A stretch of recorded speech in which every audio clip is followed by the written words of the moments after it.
Welcome to Farm Charm Chic. I'm Emily. Today's episode is a mega video of thrift flips, and I am so excited to bring all of these to you together in one place, so enjoy. If you like crafting, DIYs, dupes, hacks, thrift flips, or just creating in general, I would love if you would consider subscribing. If you like any of today's flips, remember to hit that thumbs up, but let's go make some DIYs. I really loved this tin sign when I saw it, and it was the right price at $2, and it had this beautiful texture all around the edge of it, and so I thought I can really work with this. So I'm just going to use my heat tool to remove all of the stickers from the back here and give a nice clean surface to work on. And I'm spraying it down to get it all clean, all that dust and grime wiped away here, and starting with a nice clean slate that we want to do. My original intent with this sign was to paint it all completely white and then use some different colors to kind of make that texture on the edges pop. However, when I got to this point and kind of started seeing how the dry brushing looked on that tin, I was like, ooh, I really want to have that be what it looks like. So I'm just going to wipe the paint back and start completely over. As I'm wiping the paint, it's drying. So I'm just going to spray a little bit of my mister on there, and that's just going to help dampen the paint. So it's easy for me to wipe off. So just a wet paper towel or a wet wipe is going to help get that paint off of there. And then to protect that tin so I don't spill over with any of the paint, I'm just putting some painter's tape to give some nice crisp, clean edges. And it takes about 2 to 3 coats of chalk paint to cover that middle design there. And because I don't want to see that at all, I want to kind of have this be its own sign and not see any of that. I mean, the sign was beautiful the way it was, but it's just not what I'm going for. So now I put a little antiquing wax on a paper towel here, or just a towelette or something, and I want to age this color of paint here. I want it to look like it's been around for a very long time. So I'm just kind of smearing some antiquing wax on this. You create a lot of texture when you're using the chalk paint with brush strokes or whatnot. And so this is what's fun about using chalk paint is it can go to all of that antiquing wax can go into all of the different texture that you created. So it really is fun to play around with different types of waxes to see the different types of finishes you get on different colors. So I'm just rubbing this all around here and kind of going back and forth to dip it in some more wax on here. Now I don't leave it this heavy, so I'll show you how I rectify that because it does look pretty heavy at this point. So I'm spraying my mister on here, and this is just going to add a little bit of water on there, and I will come in and just kind of wipe it back. And this is going to take away some of the top layer that hasn't fallen down into all of the texture. And so that way you still get the antiqued wax look, but it's not as dark, it's not as heavy.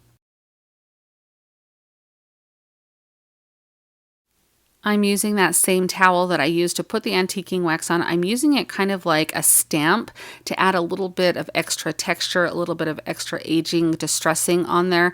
Completely optional, but I do like the way that it turns out. Now I have these stencils from Essential Stencils. There's a couple of them in this package here that say, like market or antiques. And I ultimately decided on one that says vintage just because I love this antique one, but I didn't love all of the detail on it. So I just kind of thought this one that said vintage was perfect. So I'm just using my ruler to kind of make sure that I get it as centered as I can here. And then I just place a little bit of painter's tape on the sides to hold that into place.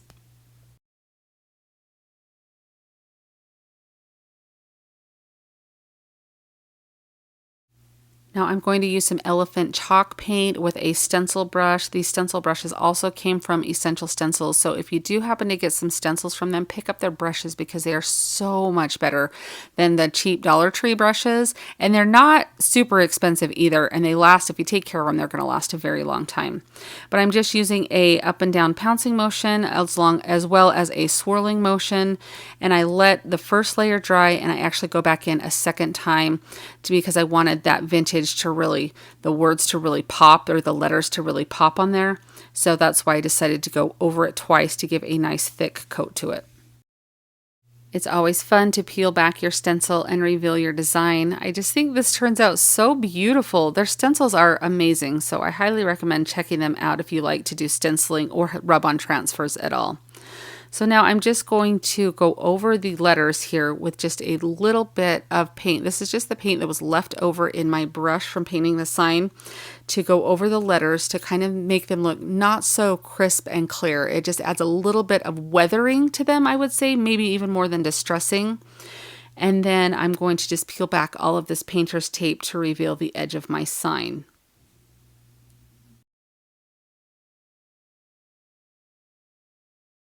To help this beautiful texture shine through on the edge of this is just a little bit of paint. All I've done is just dip it in a little bit of white paint, brushed most of it off, and then I'm just coming over all of the edges here, you can see, and just hitting all of it, just hits all those high points of that texture and that detail to help that pop.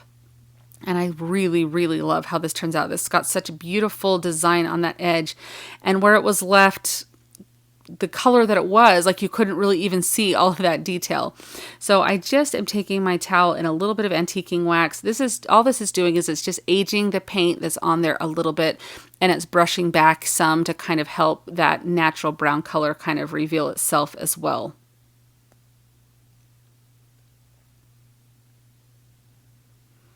I think this turns out so beautiful. I can just imagine this in some cute little old time shop or something, or just something that a little storefront might have, saying that they have vintage items. This would even be really so beautiful in a little powder room or something. I love this. Where would you guys put this in your house? I just think this turns out so beautiful, and I love that my vision kind of changed as I went along with it. Instead of painting the entire sign, I had that idea to showcase that edge, and I think I'm so grateful that I made that choice because that edge looks so beautiful. My oldest picked out this beautiful vase at the thrift store for me to flip. I'm just noticing my son's face there too. He is such a crack up. Anyhow, I forgot to hit record when I started painting this, so I wanted to show you kind of what this vase looked like before, and then we'll kind of move on to the next step. Because of the technique I'm doing with this, I wanted to lighten this up. So whether you use chalk paint, acrylic paint, spray paint, you just want to start with a nice white base. So I just used some chalk paint. I didn't go all the way down into the vase because it'll have flowers and stuff in it, but I did that top area where you'd be able to see around that. Now I picked up these beautiful blue and white napkins at Home Goods, and I thought it would be so fun to give this that like pottery that you see that has the beautiful blue and white detailing on the paint. I know it has a specific name, it escapes me right now, but I love it. I think it's beautiful, and that's kind of what I was going for here. So you can see with the napkins here, they'll have a couple of layers, so you just lick your fingers, press down in the corners, and they're going to separate rather easily, and I'm just going to peel this off. Now, it's always a good idea after you get this first layer off to check and see if there is a second layer by doing the same thing. A lot of times if you don't realize there's a second layer and you're going to Mod Podge, you'll realize really soon, just because you'll start to see them start to come apart. It kind of is a little bit messy. So just always check to see if there's multiple layers after that first layer you've peeled off. Now I just placed some Mod Podge down. I'm working in sections on this vase. I just wanted to make sure that I had enough at the top to go up and cover up to that lip. I wanted to leave the inside of the lip of the vase white, so it looks like just the outside was the printed portion. A lot of the ones that I've seen, that's kind of the way that they looked, so that's kind of what I'm trying to mimic here. Now this brush I have right here is dry. I'm using it to push it down because there was a lot of little like crevices in this vase, kind of like a detailing. So I'm using that brush to help make sure that the napkin will go down into all of those spaces, and I'm not going to rip it with my finger or anything. I just thought the dry bristles on this brush kind of helped press it where it needed to and helped smooth it out. So that's just kind of a tip for you there when you're doing projects like this, to use those brushes, because it really does help get that thin napkin pushed where it needs to go. Now it's kind of hard working around the lip of this because you've got an odd shape, so it's not going to be like completely all in one straight line. So there's just, the different curves of the piece that I'm working with. So you can kind of see I'm able to kind of peel back that napkin a little bit. Just be very careful when you're doing that. Make sure your Mod Podge hasn't completely dried or it will rip your napkin. But I'm just kind of pushing it down in all of the areas that I need to. I'm kind of pulling it, just manipulating it to get it covered completely and get it as smooth as I can. Now there was just that little area that was left where my napkin didn't fit, so I'm just going to Mod Podge in that area that's painted, and then I just place my napkin down, and then I'll just go and tear where I want my edge to be so it will kind of blend in together. When you're tearing it, it leaves kind of that natural fibrous edge to it, and it will help it blend into the napkin. I had originally thought, okay, this will just be the back of the vase because, you know, you'll be able to see a line. You honestly cannot tell where the line stops or starts. So it ends up being that you have to get pretty close to look to find that edge to know which is the back. So just kind of trust the process and go with it. And you're going to kind of fold the napkin over itself when you're working around this thinner edge at the top, and that's totally okay. When you go over it with your final coat of Mod Podge, it all looks nice and smooth and together.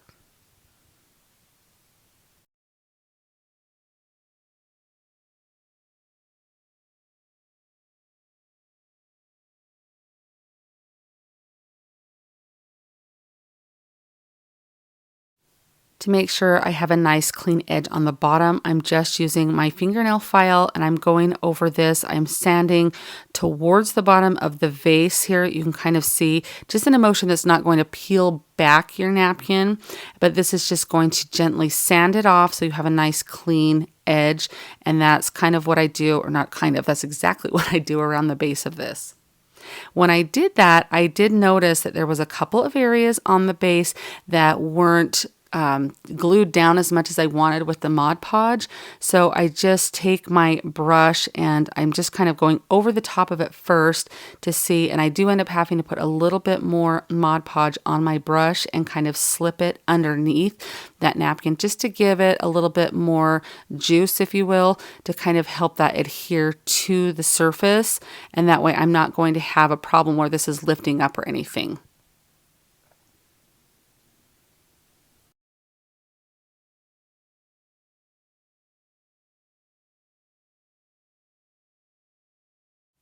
After your layer of napkin has completely dried and all that Mod Podge is dry, you're going to go back in and put another layer of Mod Podge. Now, if you wanted this to be kind of shiny, you could put a glossy Mod Podge on there. You could spray it with a clear protectant, but you definitely want to protect this with something.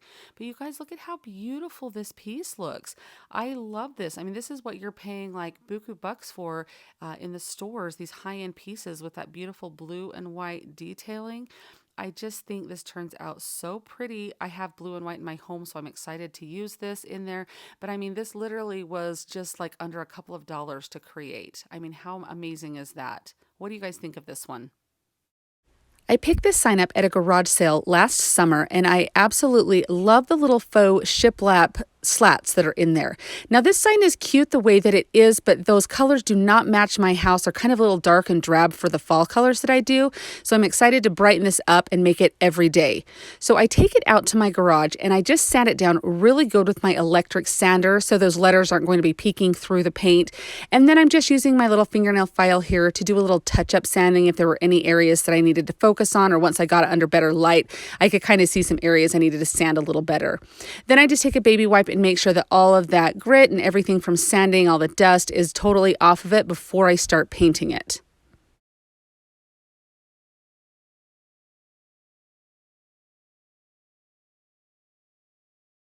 I really like the black color that is on this frame, and it makes it so simple to leave it that color, and it really works with the project that I'm doing. So I just tape it off so I won't get any paint splatter or anything on that. And then I just take some chalk paint, and this is where you can customize it to your own decor. I really like the white shiplap look, and so I'm just painting white chalk paint over these slats here.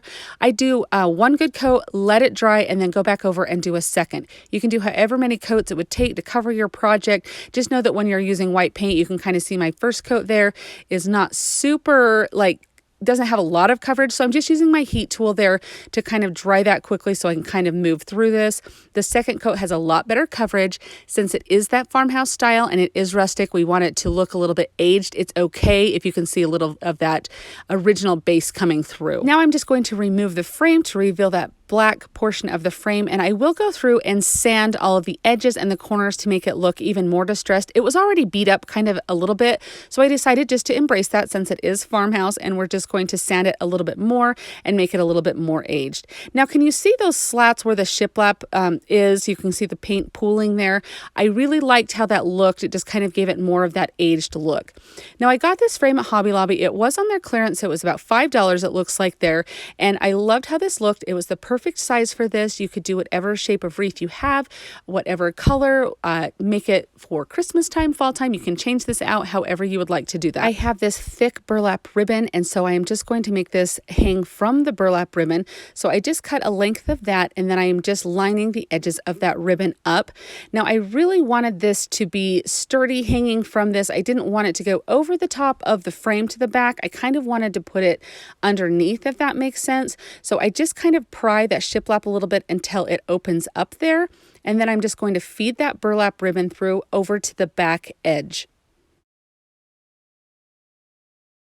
Once I have that through and I have my slat pressed back in place, I am just going to cut that ribbon off. It only needs to be over just a little bit. You don't need a lot hanging there. And then I'm just going to use some hot glue to kind of give that a little bit of extra security. I glue the base portion and then the middle, and I just press that down until it's dry.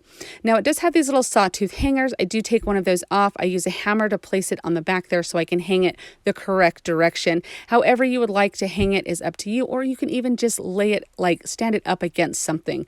So now I just had to decide if I wanted the wreath to go in front of the burlap ribbon or behind.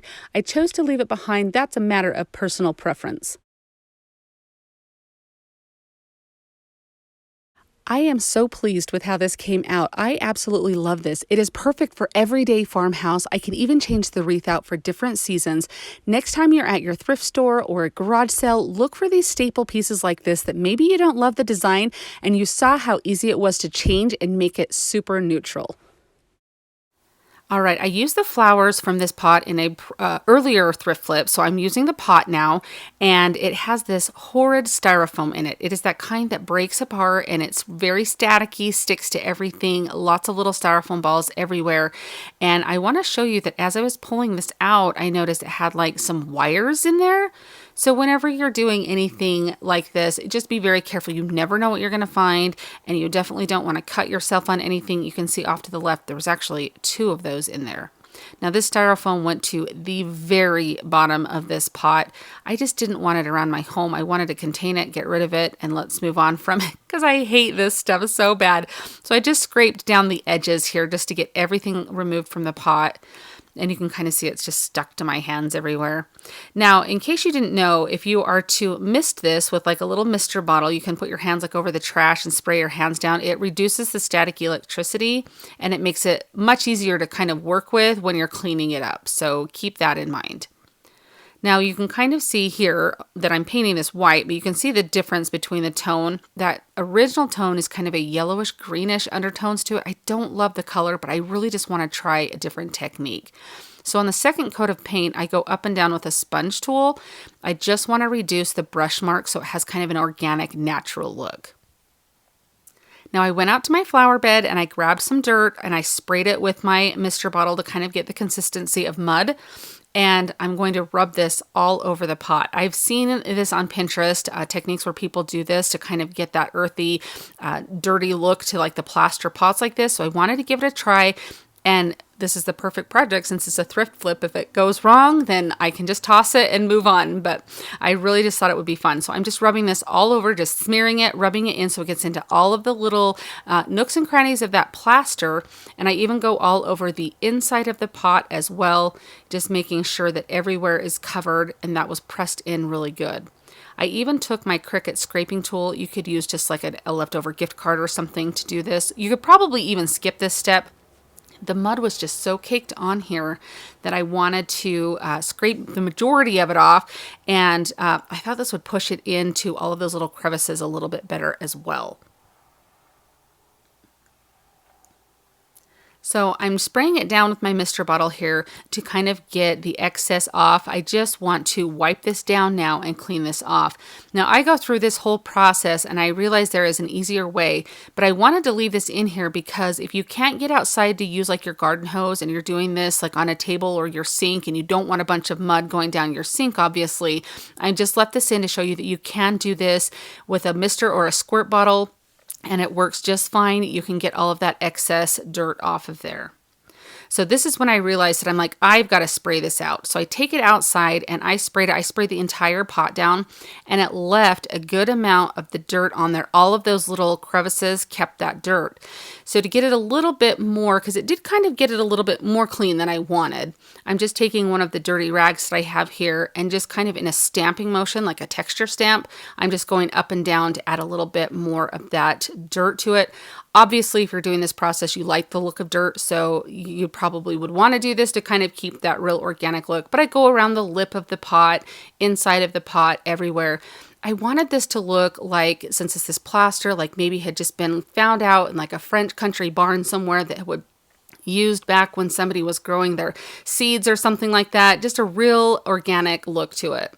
And once all of that's dry, the dirt and the mud and everything, I go over it with some Mod Podge. This is just going to seal everything. So if you leave it outside, which if you do leave it outside, use a waterproof Mod Podge, because if the rain and everything gets on it, you don't want Mod Podge running all over, but you want to protect that aged look that we just gave it. But look at how beautiful this looks. I mean, I think this turned out perfect. And this is something that you really could use and style all year long. I mean, imagine at Christmas time with a really pretty evergreen in there. I just think this turned out so beautiful, and it's a great staple piece.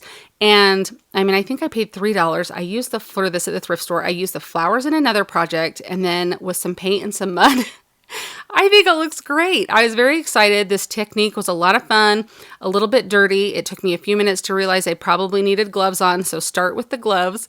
But really, all in all, I just think this turned out beautiful, and I'm very excited to use this. And if you have access to a lot of these pots, I think this would be a great piece to make and sell, because this is the look that a lot of people are going for. I picked this basket up when I very first started my channel a few years ago, and it's been sitting waiting for the perfect project, and I felt like it was time to redo this. So I'm just wiping it off really good, and I'm also going to sand the edges because they were a little rough.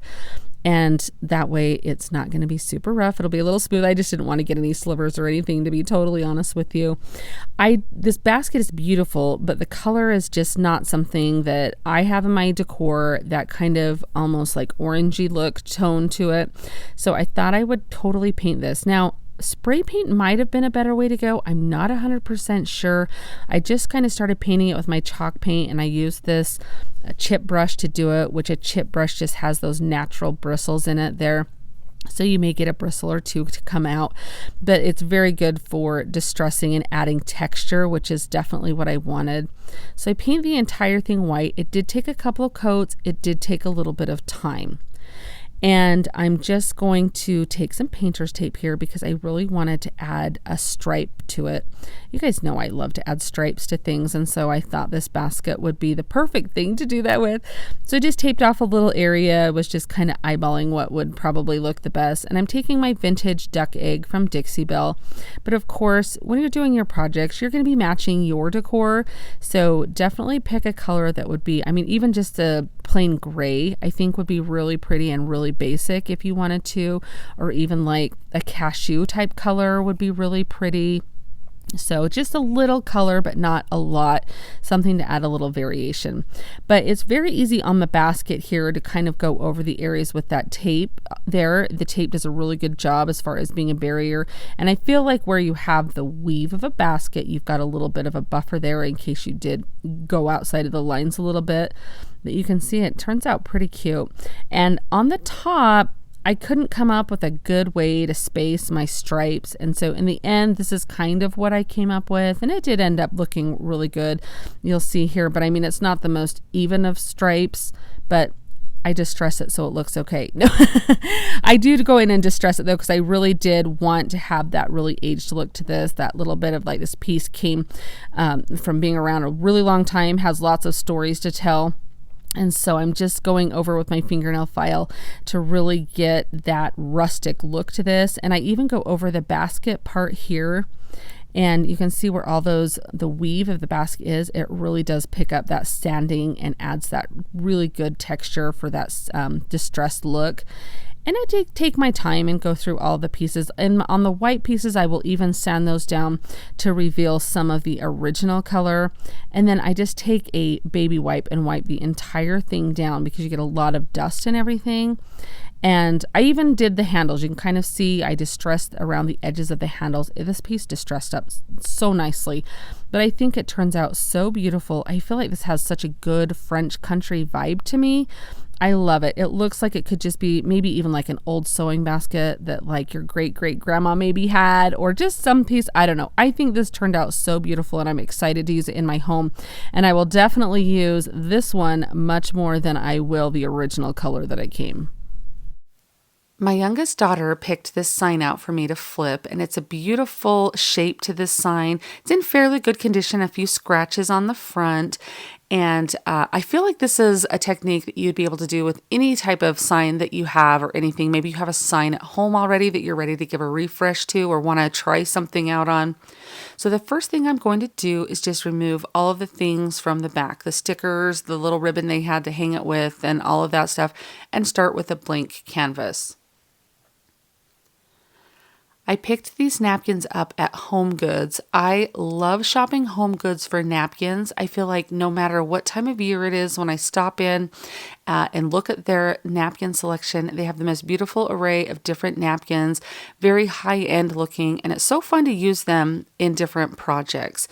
Now, this is a little bees all over this napkin, so I'm making sure that it's going to fit my sign and that it's facing the direction I want. And then I'm going to just kind of lick my fingers and kind of press up and down on the corners and peel off the extra layers. Sometimes there's just one layer, sometimes there's two layers, but you just want to make sure that you remove all of the extra layers on your napkin before you start this project. Now I'm putting a thin coat of Mod Podge down on my surface, and I let that dry completely. This is a technique I'm kind of new to, so if you have a different technique you like to use, try that. But I let that dry completely, and then I'm just using my mini heat press. And I got this on Amazon. It was like around $20, $25. It's awesome. I'll leave a link for it in my description box.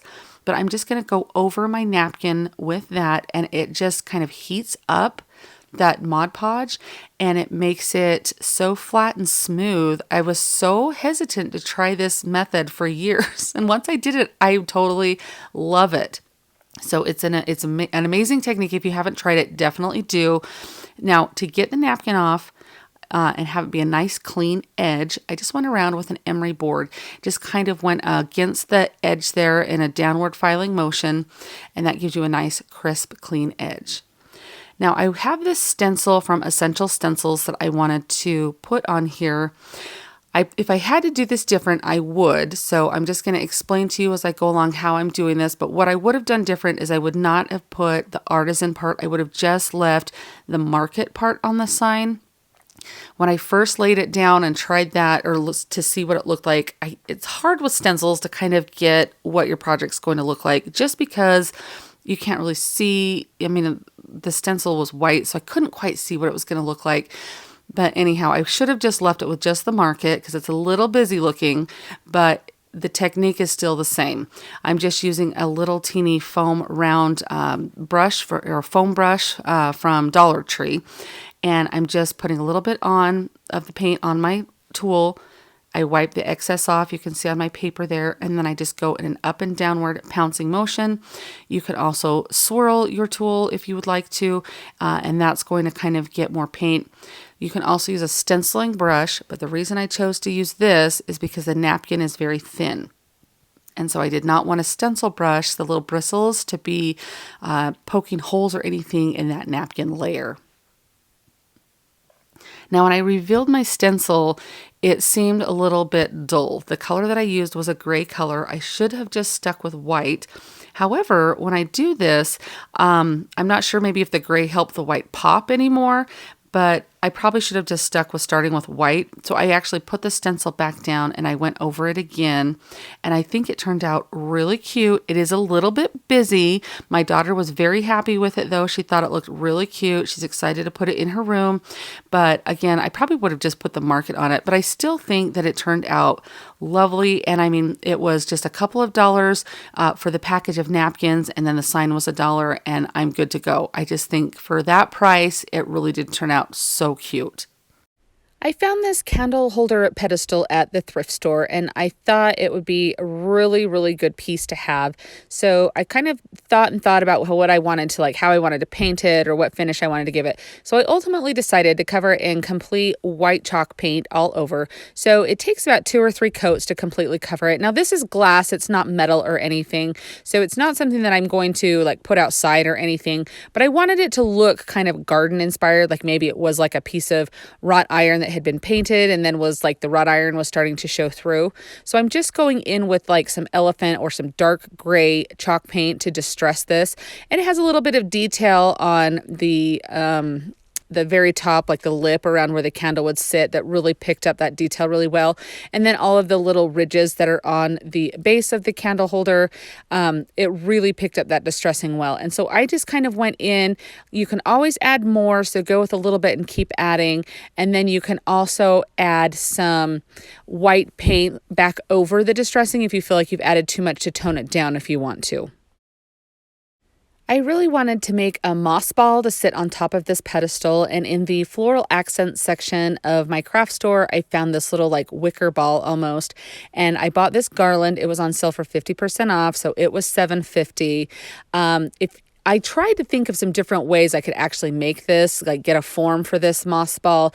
This was the best that I could come up with for the price. So if you had something on hand already or came up with something else to use as your base, that would work too.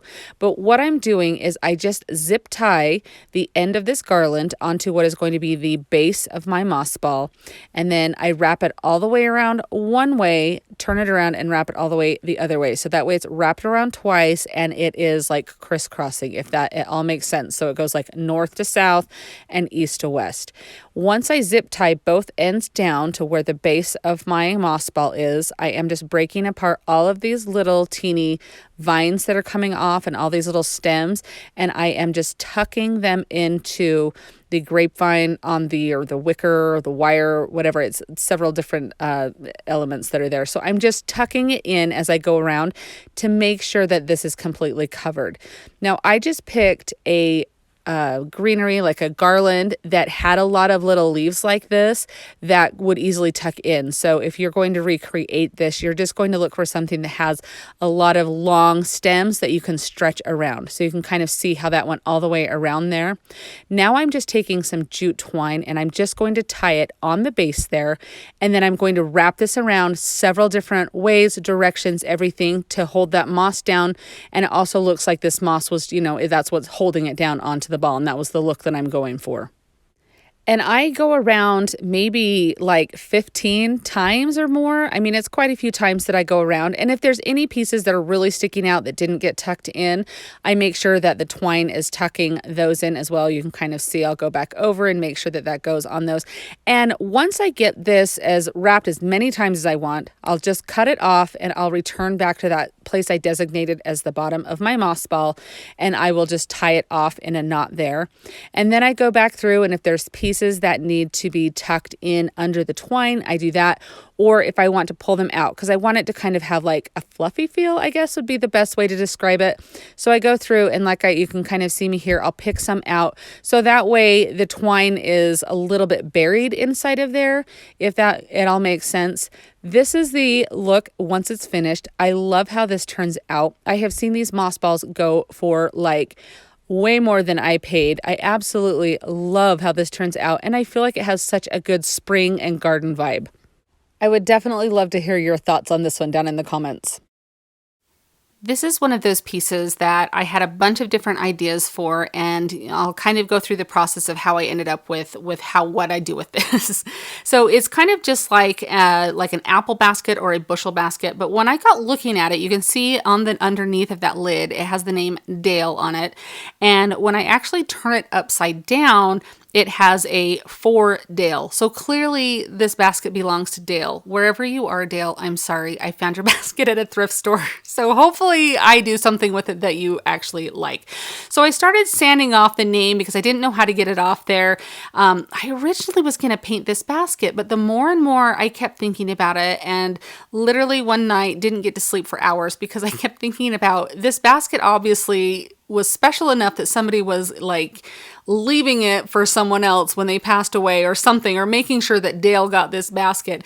And so I started kind of looking online to see if this was actually like an antique or a piece of history. I didn't want to cover it up with a bunch of paint like I had planned on, or embellish it in any way that was going to take away from the integrity of the piece if it truly is like a piece of history.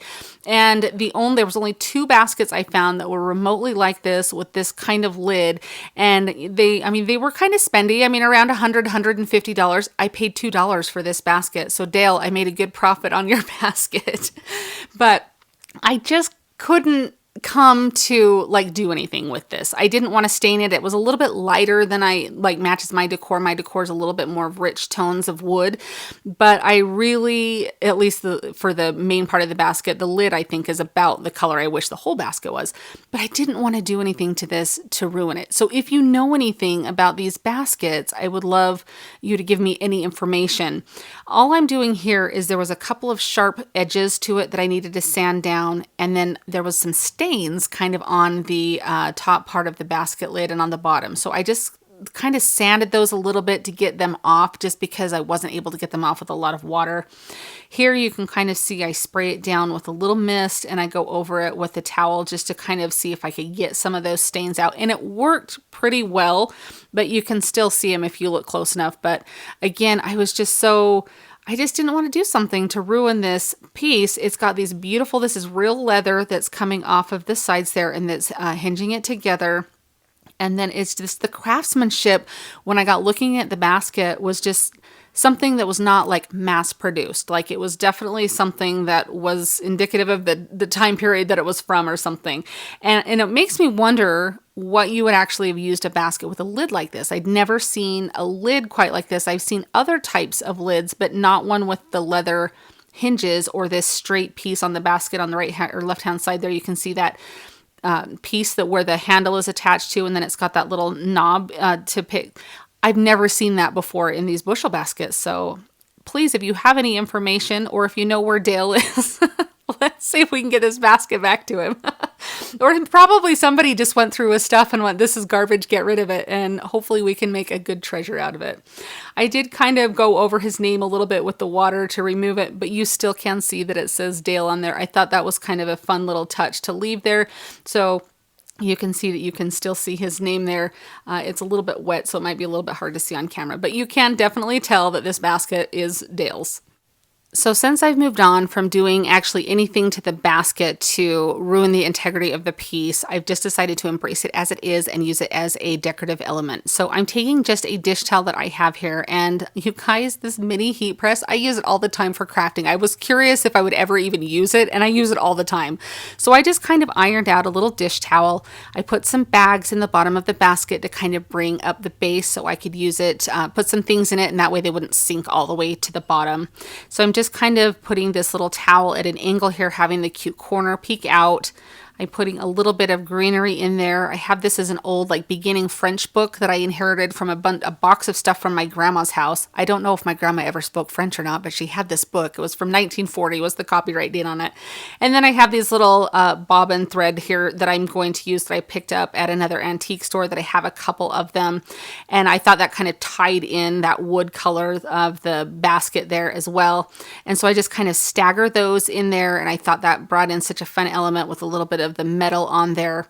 And then I felt like it needed a little something between there. So this is just a tag that I picked up at Dollar Tree that I had used a Dollar Tree rub-on transfer. And I just kind of had some script on there that I thought was really fun. And so I stuck that in there.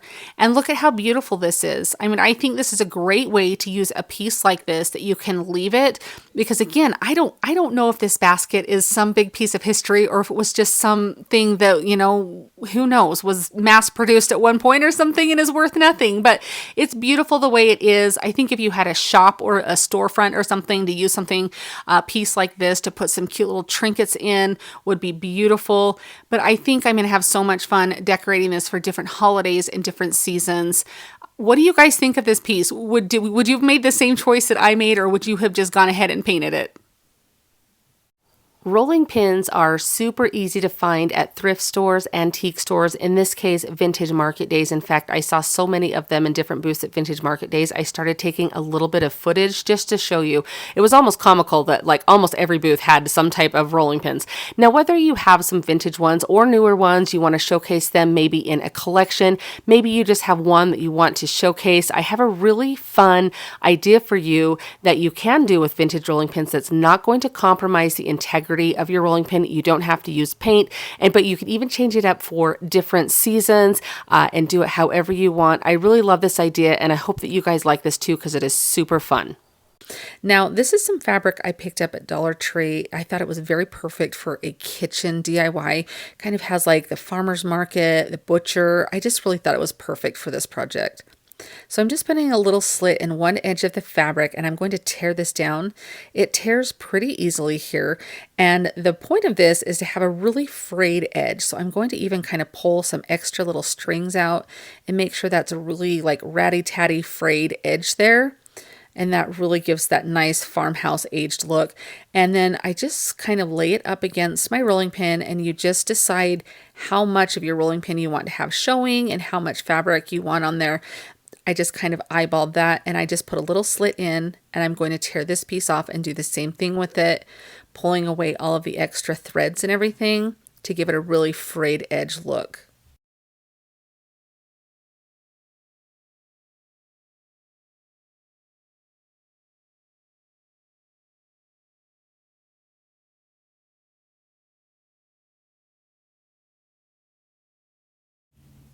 I love to have my mini heat press heated up when I'm working with fabric or ribbon, because it is so nice to be able to use this as an iron and get all of the wrinkles out.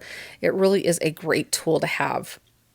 Now we need to make one more cut to our fabric here. So I'm just rolling the fabric around the rolling pin here, and I'm going to cut, leaving about an inch to overlap. And then the same process, I just tear this fabric and then I fray all of the edges. I'm going to use my Elmer's Purple School glue stick for this. It is non-toxic, so it is not going to harm your rolling pin in any way, either in residue or by adding harmful chemicals or anything into there. So I just placed that on my fabric. Now you could completely skip this step and just fold the fabric over on itself and not glue anything directly to the rolling pin. And I'm just going to take my heat press and iron this edge flat so it will lay flat on the rolling pin. And then I put my glue directly on the fabric here on this edge of the fabric, so that way when I fold it over, then I've got a nice edge that's sealed onto my rolling pin.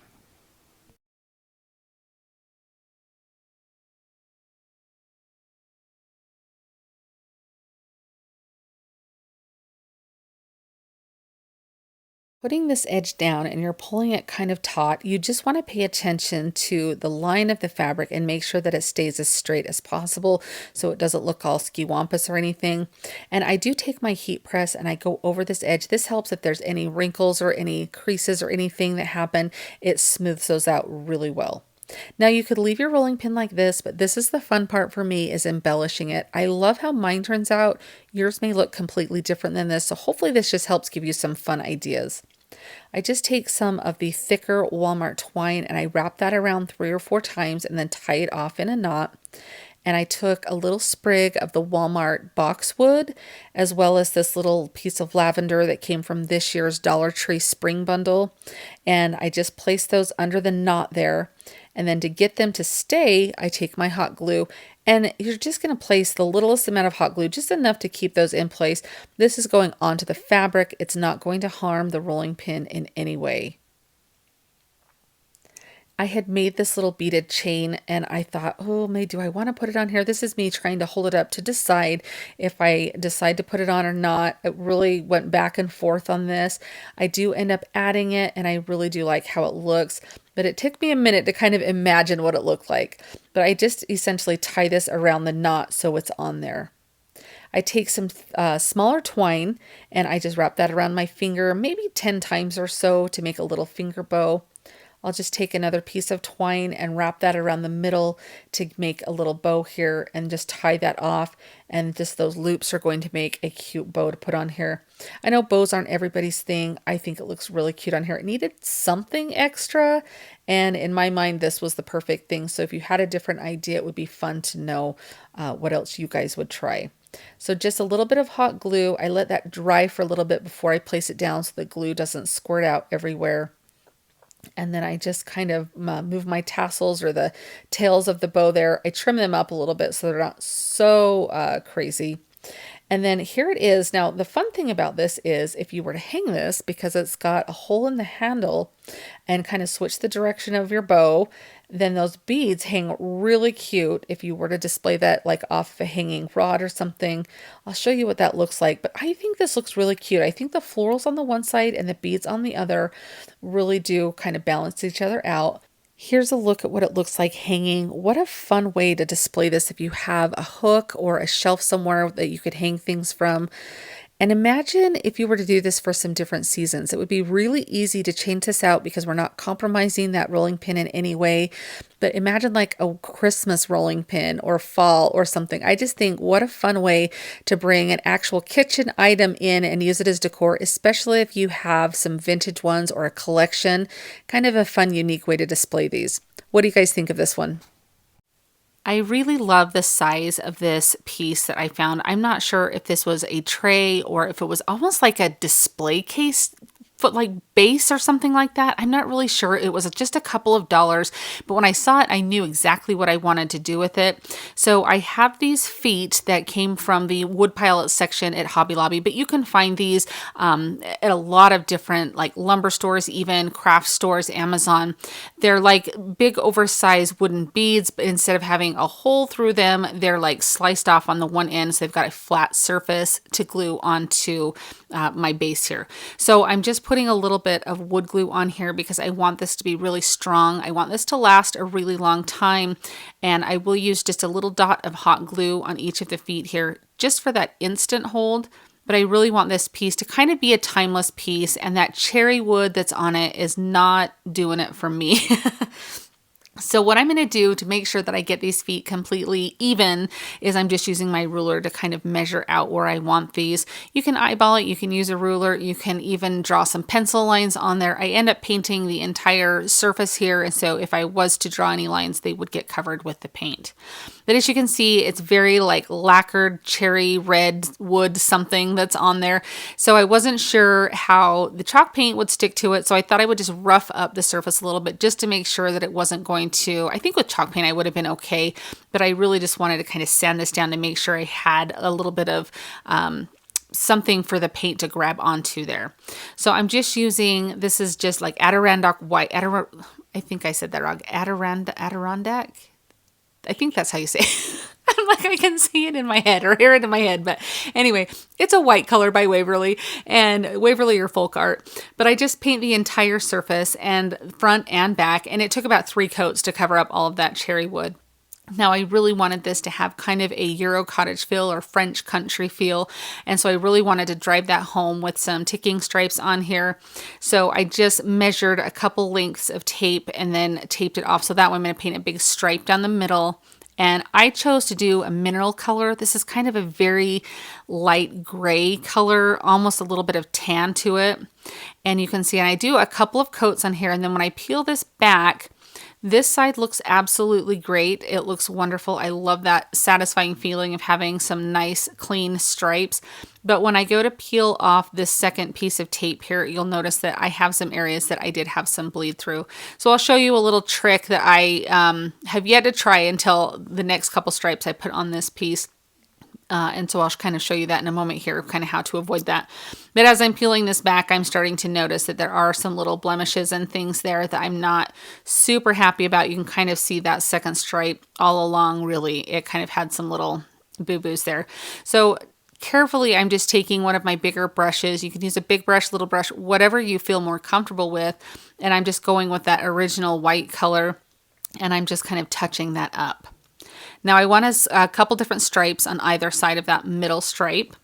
So I'm just using some of the washi tape from Dollar Tree here to get that. I didn't want it as wide as my painter's tape, but I wanted it to be even and symmetrical. And so I'm going to do two lengths or two widths of the washi tape. And then I just kind of went in and measured and got myself, I measured with the washi tape a space there where I put my painter's tape.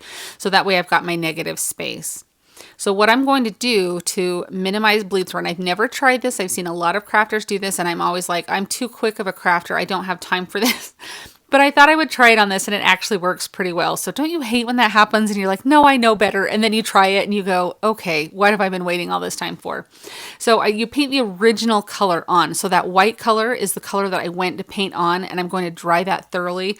And now I'm going to go back in with my gray color and paint over the top of that. What that does is it just creates a nice solid barrier between the tape and the surface. And so that way it's going to stop any bleed through of any future coats you put on.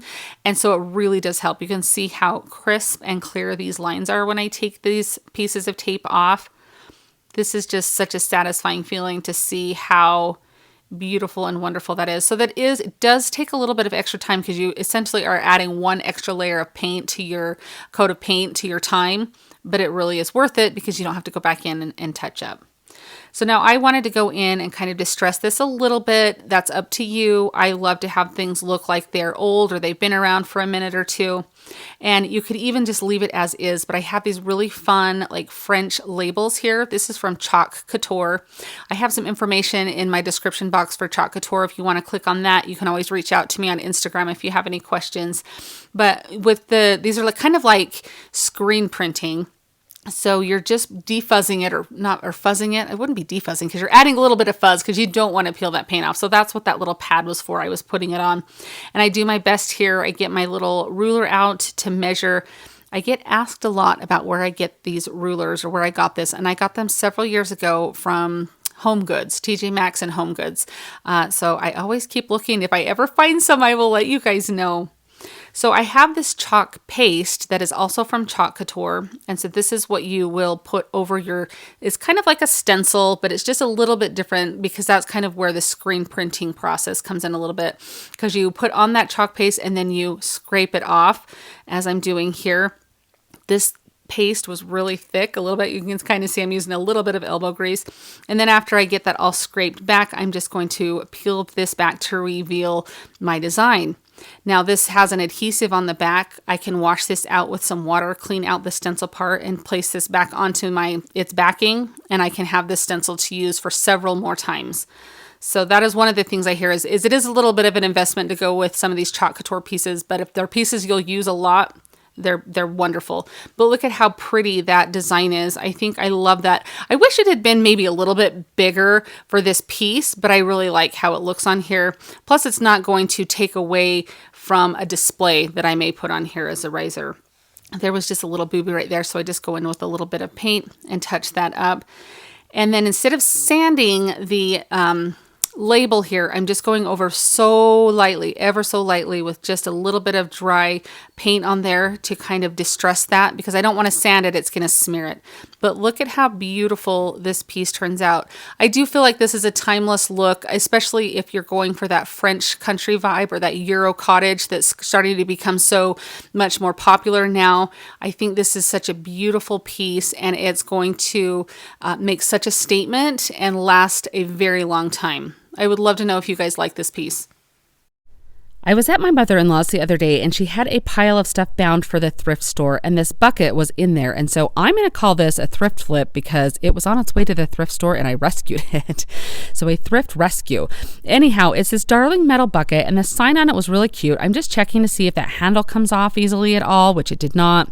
And you can see the design is very faded. The colors were probably once really bright. And as I was looking at it, I realized, wait a second, this is just paper that's on here.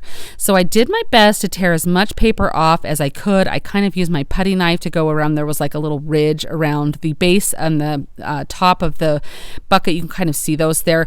And I just kind of went with my putty knife to kind of perforate the paper there so I could tear it off as easily as I could, which honestly was not very easy. It was kind of hard to get off. So I just kind of had this idea, I'm going to get as much off as I can or perforate it as much. And then all I did is I went and I ended up soaking this in a sink full of water, like my kitchen sink, for probably about an hour. And this is after that, and so I'm just going to show you that it starts to come off pretty easily as I rub it with my finger. So I just take the putty knife again and I'm just going to peel up as much as I can.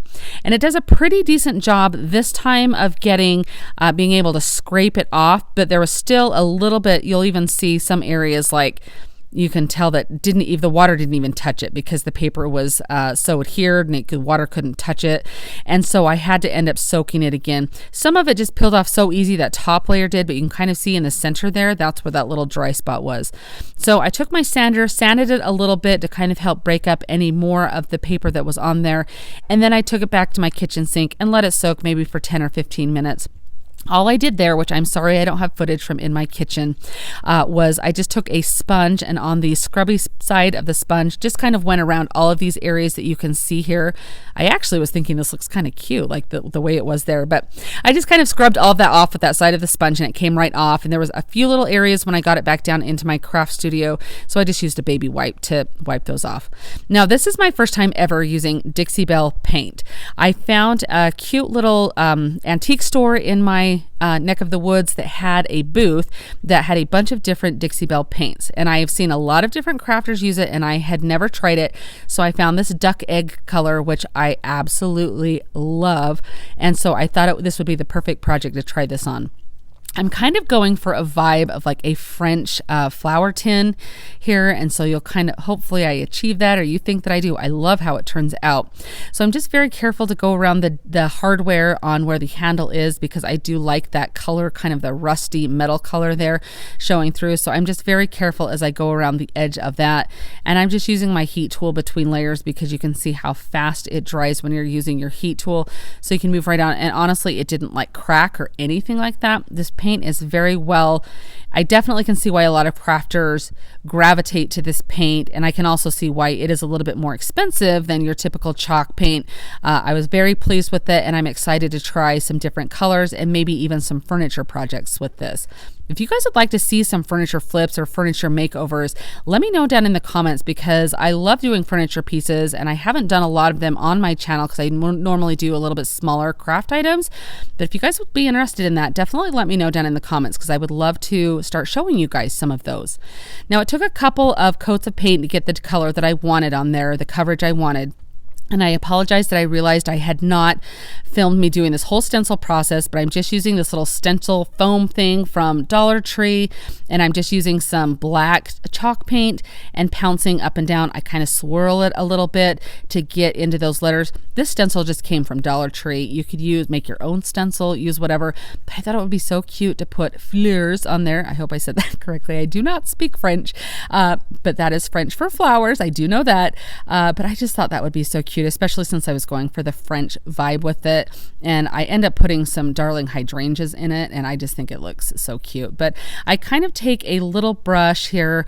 First, you guys, do you remember that sign I made a couple of weeks ago with the black paint on there, and I made the mistake of sanding it and it made the whole project turn black? I almost did the same thing with this one and was like, I caught myself and went, oh no. When you're doing black, don't sand over it to distress it, because it will turn everything black. You're going to distress it with the same color of your base paint, and you'll see me do that in a minute. But I just take a little detail brush and I kind of close in from that stencil there. I didn't really know how it was going to look. I don't know if it would make a difference, but I did it anyway, so that way you can kind of see that F and that E there. I just kind of made it look so it wasn't so apparent that it was a stencil. Anyhow, then I just take a do a dry brush technique, and I just take a stencil brush or a chip brush. Apparently I'm going to dry that off first there. Here we go. And I put a little bit of that duck egg on it and then dab it off on like a paper towel or a baby wipe and then lightly go over, because I wanted this to look faded and aged. And so I didn't want that black to be, you can kind of see here after I go a couple of times, it starts to have that more faded look. I probably could have started with like a dark gray, like an elephant color chalk paint or something like that. Might have even helped the process a little bit faster, but I kind of kept going until I got the desired effect. Now I took some apple barrel burnt umber paint, which gives a great rust color if you're kind of wanting to do a quick rust look. Now I've done lots of different rust techniques. There's the cinnamon technique, there's the technique where you use baking soda, different times that I've used like different colors of paints to get more of a authentic rust color look.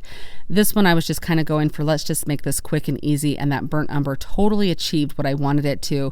So I'm just kind of dabbing it in natural places where the bucket would have aged as it was sitting out in the weather.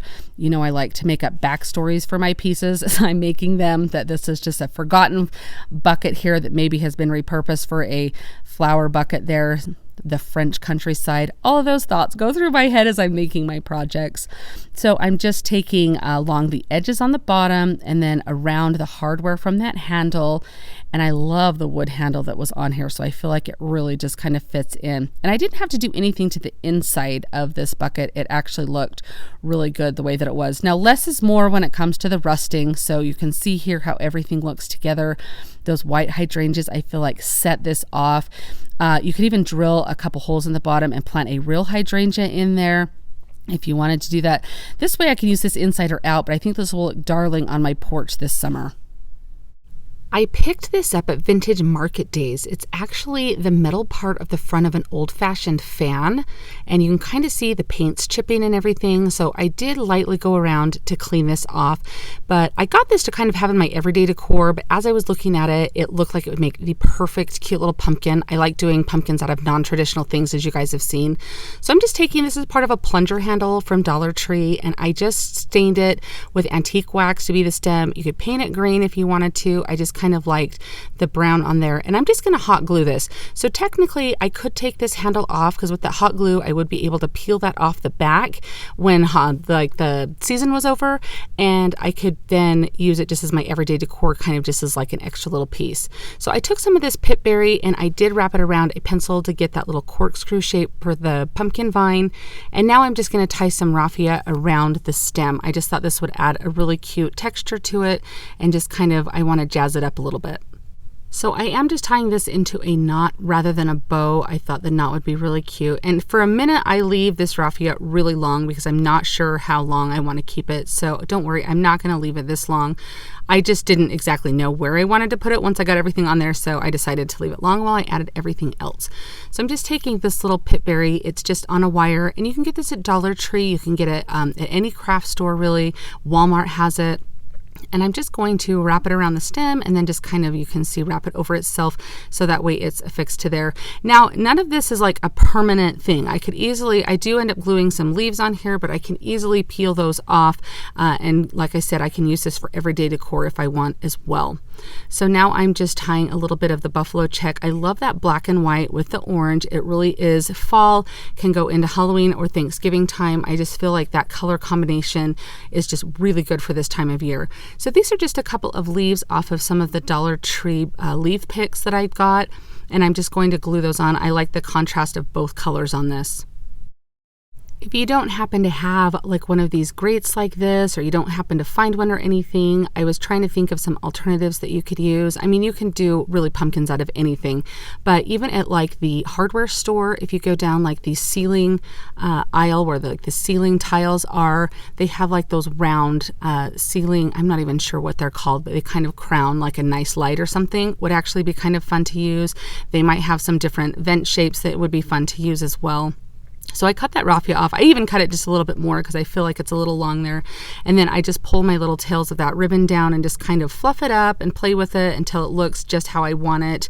I thought this is turning out so cute. Something kind of non-traditional, and you guys know that I like to kind of do that with my things and just work with what you have. So start looking at the shapes around your house, seeing what you can turn them into, because I bet you've even just got a few things laying around your house that you could use. So I like to kind of crinkle up that raffia. I kind of like the really shaggy look to it, if that makes sense there. And then I just trim a couple long pieces there, play with it till I get it just right. And I love how this turns out. I think this is going to be so fun in my decor. I would love to know your thoughts on this piece.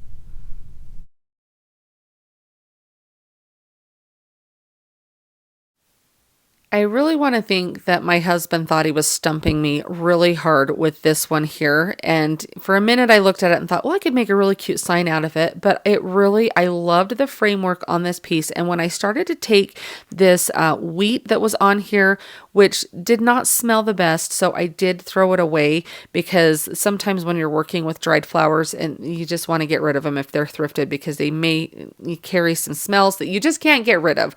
But as I was removing this, which it was wired in here to this, it wasn't glued, which I thought it was originally. So after I loosened this, I realized that it's like beadboard in the back of it, and it has the most beautiful design. And so you'll kind of see as I remove the florals here and I set this down, look at how pretty that is, the backing on that. So I really wanted to showcase that. And when I saw that, I thought, okay, I'm going to make a riser out of this. I know I'm like the queen of risers or whatever. I love to make risers because I really do feel like they're pieces that they're timeless. You can use them in so many different ways, especially if you're doing like a party or a bridal shower or baby shower or something. I mean, what a fun way to make your tables have the different levels and have a beautiful display. But they're gorgeous for your own home too. And I thought I made this in mind thinking of my kitchen island. So that's kind of where I went with this one. Now I was trying to decide the different shapes of feet to have on here. I have these candle holders right here, which is ultimately what I decided, or I had some larger, they look like wooden beads. And I liked those, but I really liked the elevation that these gave. So I'm just showing you there. I just picked them up at Hobby Lobby. They're both in their wood pile section. And I don't think I would have gone wrong with either foot that I chose, but I just kind of like the height that I got with this particular piece here.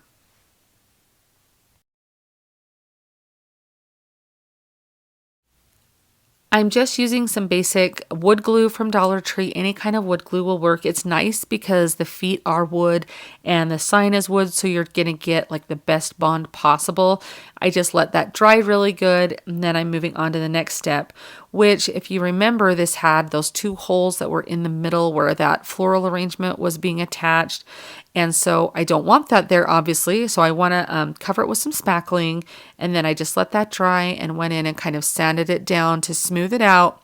And you cannot tell that there were two holes there. It looks just like one solid piece. Now the color of paint that I chose is the Sage color by Folk Art. It's very similar to the Vintage Duck Egg by Dixie Belle. In my home, this is almost like a neutral color. I love this. It's a fresh feel color. It's not super bright or overpowering. You can match other colors to it very easily. I love the look of this, and I love the two-tone look of this color mixed with white. So what I'm going to do is paint the edge white, but I thought since it was already that dark brown, it would be fun to add a crackle medium. So that's what I'm laying down here, is I just went around with this crackle medium, and then I'm going to even this out with my brush. And then my instructions on the Folk Art one say to let it sit at least 30 minutes to dry. I usually let mine sit for about an hour or more. I usually move on to another project, go eat lunch, something. Just let it get really good and dry so you can make sure that the whole crackle process works really well. It's kind of frustrating when you do a whole process like this that takes a lot of time and you've missed a step or done something incorrectly and it doesn't work. That's always frustrating. So I just make sure it gets a lot of time to dry. I didn't want any white paint splattering onto my beadboard, so I just taped that off. And then now I'm going in with my white paint. If you've ever used Crackle Medium before, you'll kind of know what I'm going to go over here. But if you haven't ever done this before, don't be scared of it. It is such an easy process, but you need to remember that once you have started painting an area and get your desired coverage, you can go over about 3 or 4 times to get your desired coverage with your brush strokes, and then you need to stop and move on to the next area. Because what happens is the reaction starts to take place and your crackling starts to happen. And if you bump that paint or disturb it, it's going to kind of wipe off the paint that you've already put on there. And I mean, it like pulls it off in like a pretty decent amount. You can kind of see where my brush is right there, that I went over those areas and it peeled up the paint there. And that was just the edge of my brush just barely hitting that. It's very easy to go in and touch up once everything's dry, but if you can avoid it at all costs, you'll be much happier. So here I'm just painting the feet white, and I also paint the entire upside down portion of the tray with that white chalk paint. That way it looks like it was purchased in a store. You don't see any unfinished area, and it looks very high end and finished.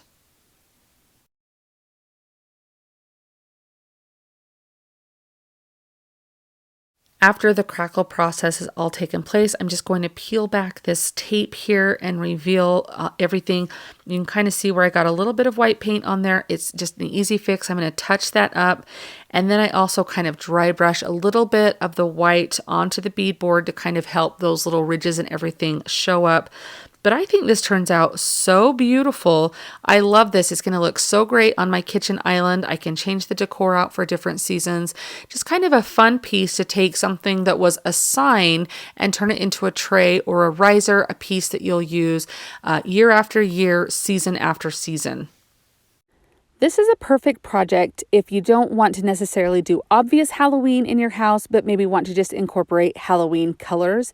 So I got this little firework pillar at my local thrift store, and I'm just taking out, you can see that rope just popped right out of there, had some little wire in the rope there, and then I'm just going to clean this up by wiping it down really good. We're just going to give this a paint job and add a couple little details to it to make it feel a little bit more Halloweenish.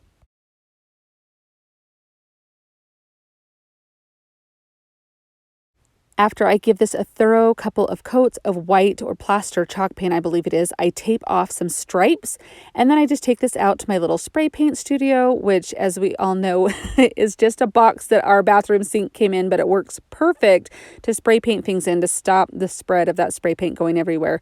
But I just spray paint it black, and it really only took 1 coat of the black spray paint to get really good coverage.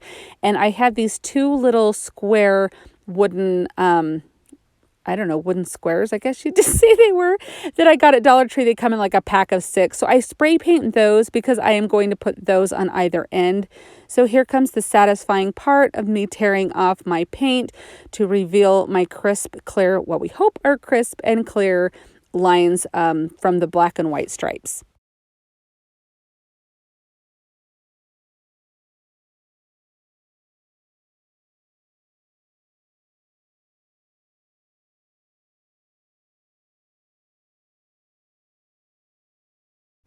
After I reveal my lines, I decide that this is such a very rustic pillar. Like, this piece of wood has a lot of little blemishes and knots and things in it. So I decide to embrace that and I distress it. That, of course, is a completely optional thing, but it does match my decor. So that's why I did this. And then since I distressed the pillar, I go in and distress each of these little wood squares for the top and the bottom of the pillar.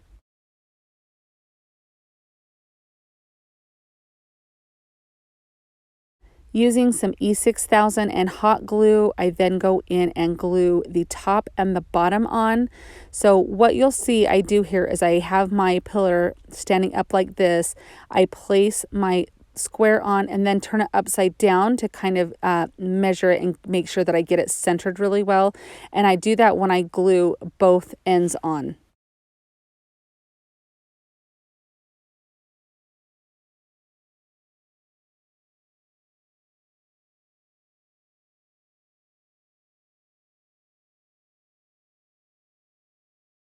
Here's what this pillar looks like with a cute little pumpkin on the top of it. You can see how this definitely is not obvious Halloween, but using the correct colors and everything, it definitely brings that Halloween vibe into your decorating.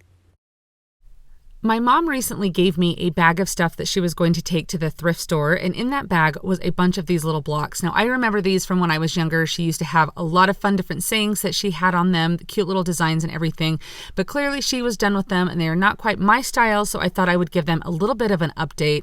So I'm just taking 3 of these, and there was like 20 or more of these blocks. There's a lot of them, so I've got a lot of DIYs with these coming up, I'm sure. Anyway, I just covered them all in some white paint, just some chalk paint. It did take several coats just because of the dark letters on there. I probably could have sanded them down, but I was feeling, I guess, a little bit lazy this day. And so I just went over and painted them all and gave them a really good coat. Now I'm just trimming some burlap ribbon. You could easily do just some regular burlap or whatever you would like. You could completely skip this step if you wanted to, but I thought it would be kind of fun to add this little burlap on here as a little bit of a texture. So I'm just peeling a couple of the strings off around the edges to kind of fray it. I wanted this to look a little bit rustic, maybe not quite so uniform. I know that the burlap ribbon from Dollar Tree, it seems to, for lack of a better term, fall apart a lot easier. So it could probably look a little bit more rustic, because I know that when I've made things with that, I feel like the strings fall out of it really easy, like the burlap weave. I didn't have any of that on hand. So this is just some I had from Hobby Lobby. So I just went ahead and cut this down to size. And then as I did that, I was just peeling pieces off. And then I actually kind of scratched the edges here to make sure it kind of has a little bit more of a rustic. So this is kind of up to you and what your taste is. And then I'm just going to use some hot glue to put on the back of these. Now, before I glue these on, I have all of these little pieces. They have things like this from Dollar Tree, like the little wooden stickers. Some of these are just in my stash. I think they all just came from different craft stores. And I just found a couple of leaves. And I was going to use that little truck up in the corner there on the right-hand side. However, I decided it's a little bit too big for the block. Like it kind of hung over a teeny bit and I didn't love it. So I do end up not using that. But just using some hot glue, I'm just carefully gluing that burlap on. You just want to make sure either wear your finger protectors or be really cautious as you're putting those down, because that burlap, it's going to let that glue seep through. So you just don't want to burn yourself doing this. And I end up doing this on all 3 blocks. I'm just putting these little leaves on here. I thought those were really cute. And originally, like I said, I'd wanted to put that little truck on that block that's on the top there. And so I was going to leave it blank, but it just didn't quite fit and it just didn't look right to me. So I go ahead and cut just another piece of the burlap using the same method and just glue that down for the top one, and take one of these cute little pumpkins and I just glue that on. This is just one of the wooden stickers. And you could tailor this to any season or any holiday that you wanted. But this was so simple and it's just cute. It just brings that little essence of fall into your decor. It would be darling on a tiered tray or anywhere that you wanted to set something like this. Even just a little gift to take somebody. So easy, and it turned out so cute. My sweet son picked this piece out for me, and it's just kind of something, I don't know if it hung like off of a dishwasher or a washer dryer or something, but it has, that vinyl on the sides. And when I started peeling this vinyl off, you can see how dirty this really was. It's not clean at all. So I scraped these off. I just heated it up with my heat gun. I think it might have been Dollar Tree vinyl, even because of the way how thin it was when it came off of there. But I just sanded this down really good on both sides, wiped it with a Clorox wipe, and then went to painting it to completely cover this piece. This is just the sage color in the Folk Art chalk paint. It's very similar to that vintage duck egg in the Dixie Belle paint, which I love. That one maybe has just a little bit more of a blue tone to it, but they're very similar, and I just love both of them. But if you can't get that Dixie Belle color, this is a great alternative to it. Now this is some fencing from like the Fairy Garden line at Hobby Lobby. I used it on a birdhouse a few weeks ago or a few projects back, and I loved the way that it looked, and I thought this would be such a fun little sign to make with this. I was kind of thinking of making this as like a little hanger to hang off of a shelf or something, even off of like a door to a china hutch or something like that. So that was kind of where my mind was going with this. But I just kind of bented each of the slats on the end of the fencing over, and then I'm just using some hot glue to put that onto the sign here. The reason that you want to fold over rather than gluing this straight on is I'm going to stick some Spanish moss down there and put some little plants in here. So you just want a little bit of a gap or space between your fencing and the background. But this fencing is so versatile to use in so many ways, and I think it's super cute. Now I thought it would be fun to do like a little banner kind of on the fence there. So I just cut some little triangles out of some fabric. honestly, you can't see it the best. I probably should have used a brighter color, but you can kind of decide if you like that or not. I just thought it was kind of a fun little detail to add. Now I'm just taking the Spanish moss, and I will take just a skewer stick here, and I will just kind of gently place that down in. I'm just going to be careful to not disturb the glue on the fence at all, so I peel it up or anything like that. It's got a pretty good hold, but I'm still just doing this pretty delicately, so that way when you see through the fence, you don't see right through to the board, you see that Spanish moss instead.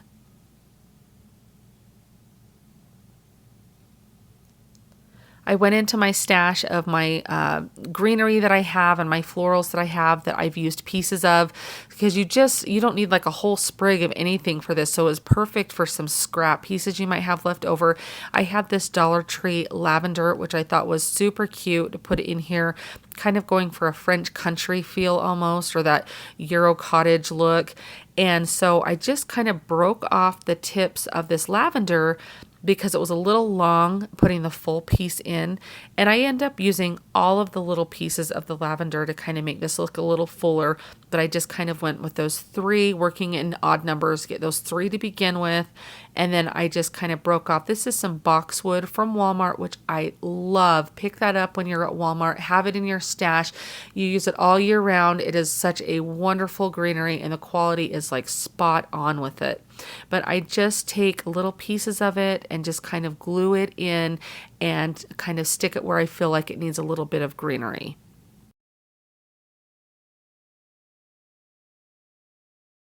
This is where I realized I wanted to put some of those extra pieces of lavender in. I felt like it needed a little more pop of color than just those little sprigs.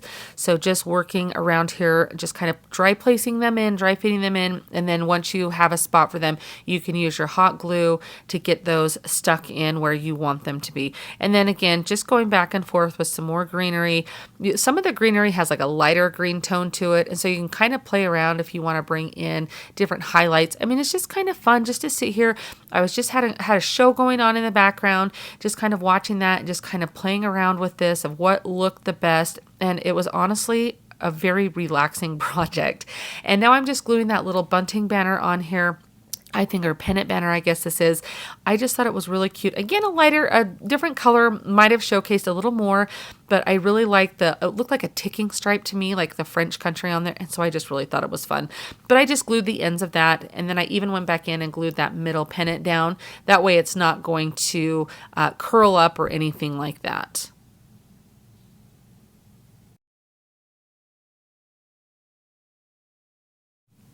To make this banner look like it was tied onto the fence post, I just tied a couple little knots out of the twine and just glued that into the end so it looked like it was tied around the fence post there. Now, if you have a lot of hot glue strings from projects like this, take your heat gun and blast those little webs, the little strings everywhere. Be careful not to melt your florals because they are plastic also if you're using that boxwood. But I just kind of went around and that takes care of all those little hot glue strings so you do not have those. Now, I did just take some antiquing wax and painted the little eye hooks there because I do want this to hang still, and I thought that would look like they maybe were rusted, like it had been hanging over time. And while I did that, I just went around the edge of this piece. You can see it has that beautiful like routing work carved around the edges there. So I wanted to highlight that, so I just did a little dry brushing over that to kind of showcase that design since it's such a beautiful shape on this piece, and I thought it was really pretty. And then I just finished it off with some thicker twine. I picked this twine up at Walmart. I get asked that all the time.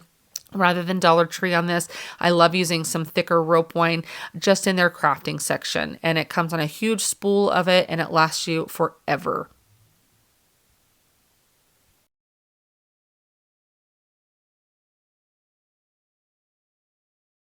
I think this is the sweetest little piece. I think it's so cute. I love that it went from whatever it was before and turned into this beautiful piece. I'm even thinking that you could use this to hang over the edge of like a tiered tray if you use some of those command hooks upside down inside your tiered tray. This would be something cute hanging over that, hanging on a little shelf that you might have, a little peg shelf. I just think this is going to be such a little sweet addition. What do you think of this?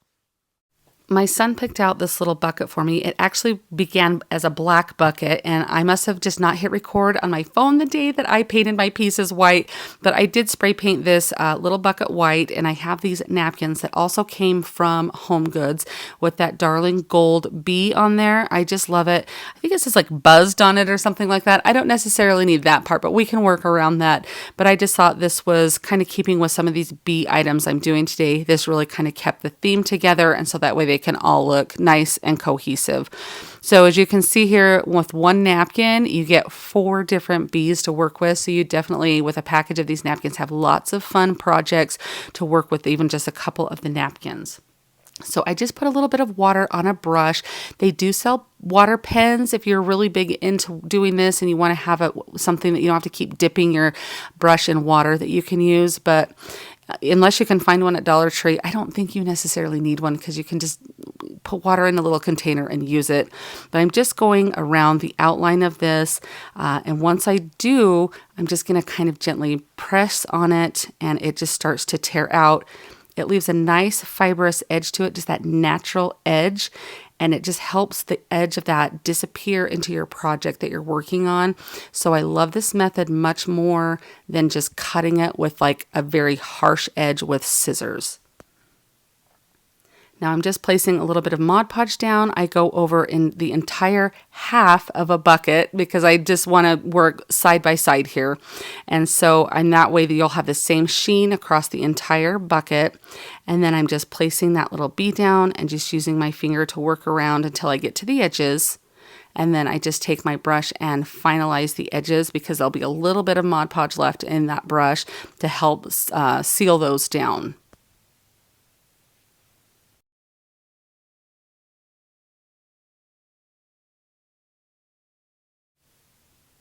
I repeat the exact same process on the second half of the bucket just by coating it completely in Mod Podge, placing my little napkin bee down, just working from the center to the edges out, just the exact same. I thought it would be really fun to make this kind of a double-sided item. That way if you saw it from either side, it kind of has a nice completed finished look to it.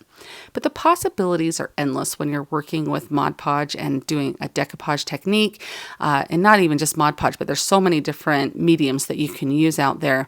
But it's just so fun to unleash your creativity and be able to use different napkins and different printing on tissue paper, different scrapbook papers. There's so many fun different things to do.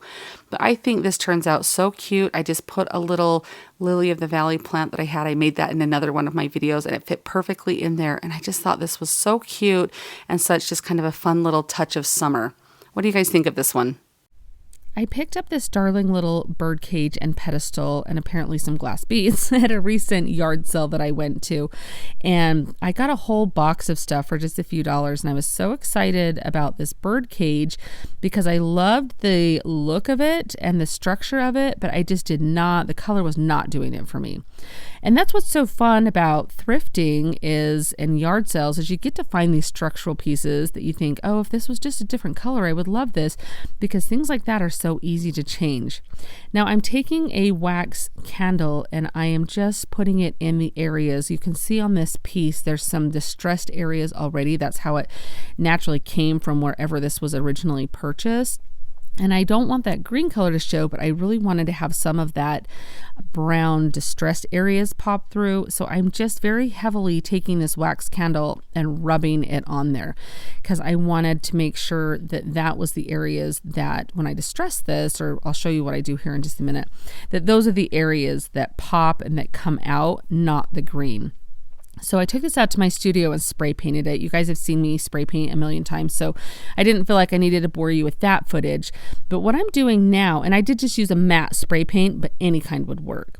I'm taking my heat tool. I had a viewer tell me to try this with this wax method, and I really did like it. It turns out really well. I just hold my heat gun until it heats that wax up underneath the paint and it starts to melt, and then you're able to wipe away the paint, and then it will thus show that little distressed base there, where the brown was, not the green, because I didn't put any of that wax where the green was because I didn't want that popping through. There might be a little bit of green that comes through on one or two of these little areas, but you can't really tell. And you can always go in and touch it up with some paint if you really don't like it. But it was such a fun process to try. I've recently tried this wax method on another piece that I did recently in a video, and it worked so well. So I was very happy for this tip of using my heat tool to heat that up. And you can see I just hold it there to melt it. Just be careful not to burn yourself, obviously. And you can see I just hold it there and then it just wipes right off. I mean, it was so simple and easy, and I really did like the contrast. This bird cage ends up being so beautiful, and I can think of so many different ways that I can use this in decor in my home, so I'm quite excited about it. Now, I just did the same thing on this top part of the bird cage. Takes a little bit of time to do this, but it ends up being so pretty. And you can also, if you don't want to use the wax or use a heat tool, you still can just rub it off or sand it off, or even take like a putty knife and scrape it off. So if you don't want to have to use the heat tool, that's totally optional. It did just make this process a lot easier. But I think this bird cage turns out so beautiful, and it's one of those pieces that's kind of a staple piece to have, that is kind of timeless, and I think that it will be beautiful in my decor. Do you guys like this one? I loved this little basket when I saw this little galvanized bucket here. I thought the handle on it was beautiful. And I also found this piece right here. And so I think one of them was like $1.50. The other one was about $3 for this piece with all these little bulb flowers in there. Now, this piece with these little flowers in there, I did not love the vase together with these. I felt like it was a little too tall, and I didn't love the color of the vase. It's a little bit more like heavy European feeling for like this style in my home. So I thought it would be really fun to transfer these flowers and put them into this cute little galvanized bucket here. I thought that would be really fun and make it a lot less formal than it was. So that's kind of the look that I'm going for here. So now I'm going to take this pot. I'm leaving all this styrofoam in it. It's glued in there pretty good, but I'm just going to set that aside. I'll have that for a future project to work with. And now I'm just going to focus on my little pail bucket here, whatever we want to call it. So I'm taking some floral foam here, and I'm just leaving it in the plastic. I learned this trick years ago. If you can leave that floral foam in that plastic, your cleanup is going to be so much easier. This stuff has the most like gritty feel. It gets everywhere, but I do have to use an open piece here in a moment. I'll show you. But I'm just rolling this around on my table to kind of smush down the edges so that way it will fit into my bucket here. I just want there to be a flat surface all the way across, because where I have the bottom of these flowers is a bulb. I wanted them to be able to be seen and not like be down into the bucket at all. So you can see here, I just had to take a little bit of the floral foam that was open, and then I just had to cut it to size to kind of slip in that negative space there.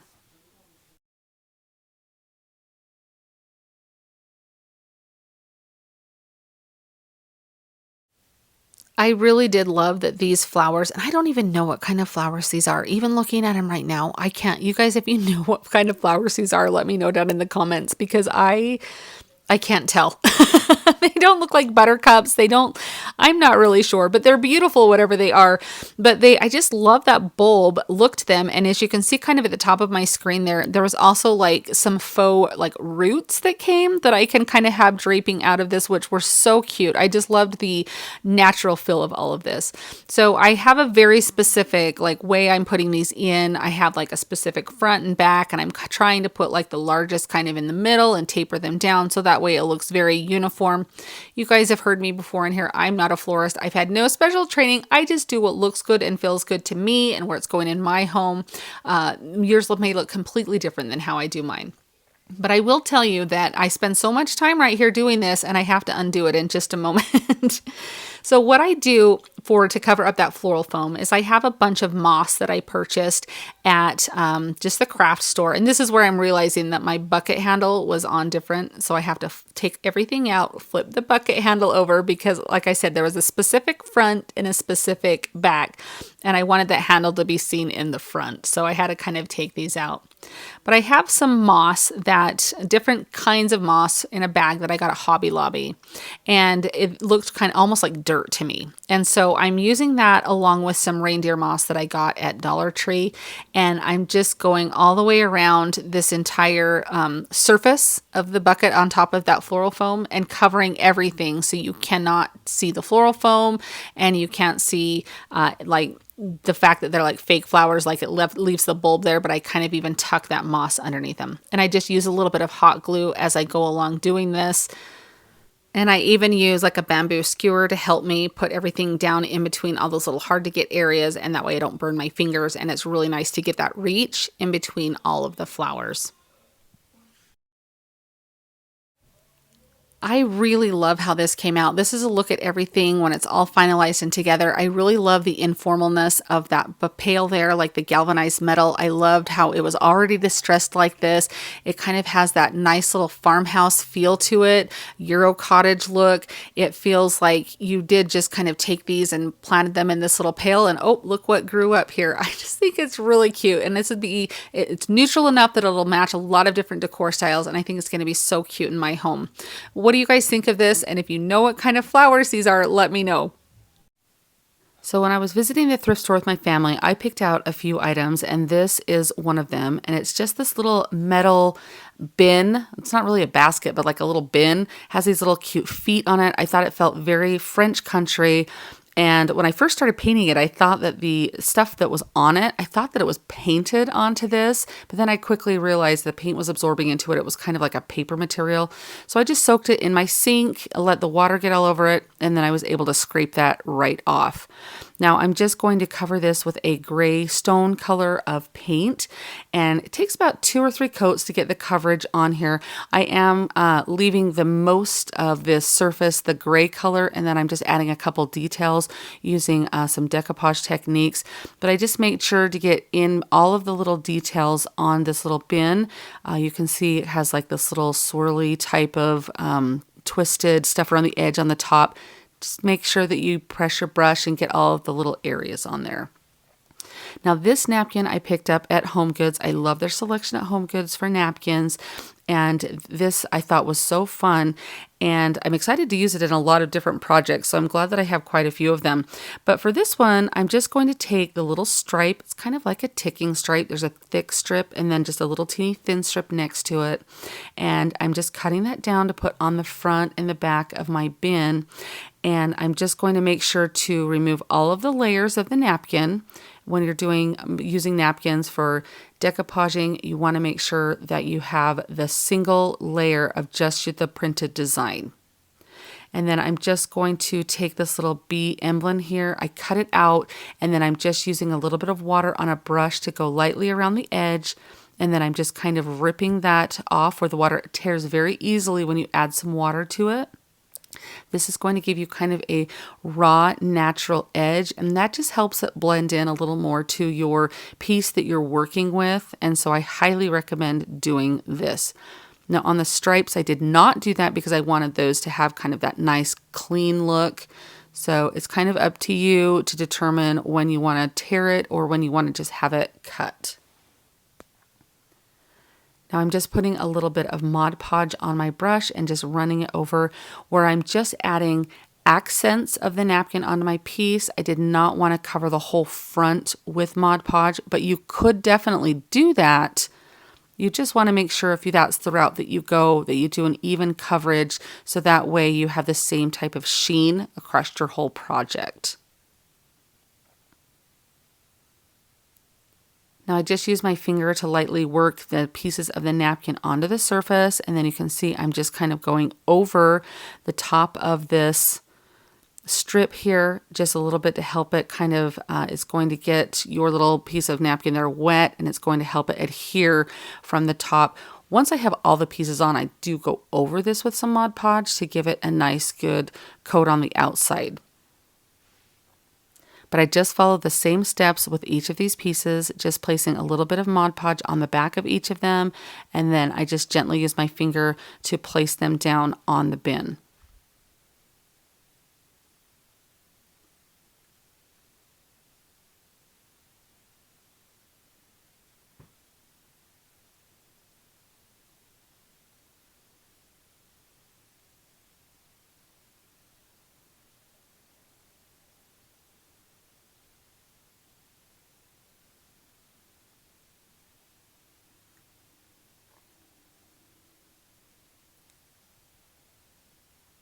Sometimes it's helpful to take your brush and kind of move around the outside edges to help get them kind of flat. If you notice like something bending over, you can gently see if you can pull it out. You just want to remember that the napkins you're working with are very thin when you are working with napkins. So once you place something down, you're mostly committed. You have a little bit of wiggle room, but if you start to pull it up and it tears, you just kind of have to commit and go with where it is or scrape it off and start over.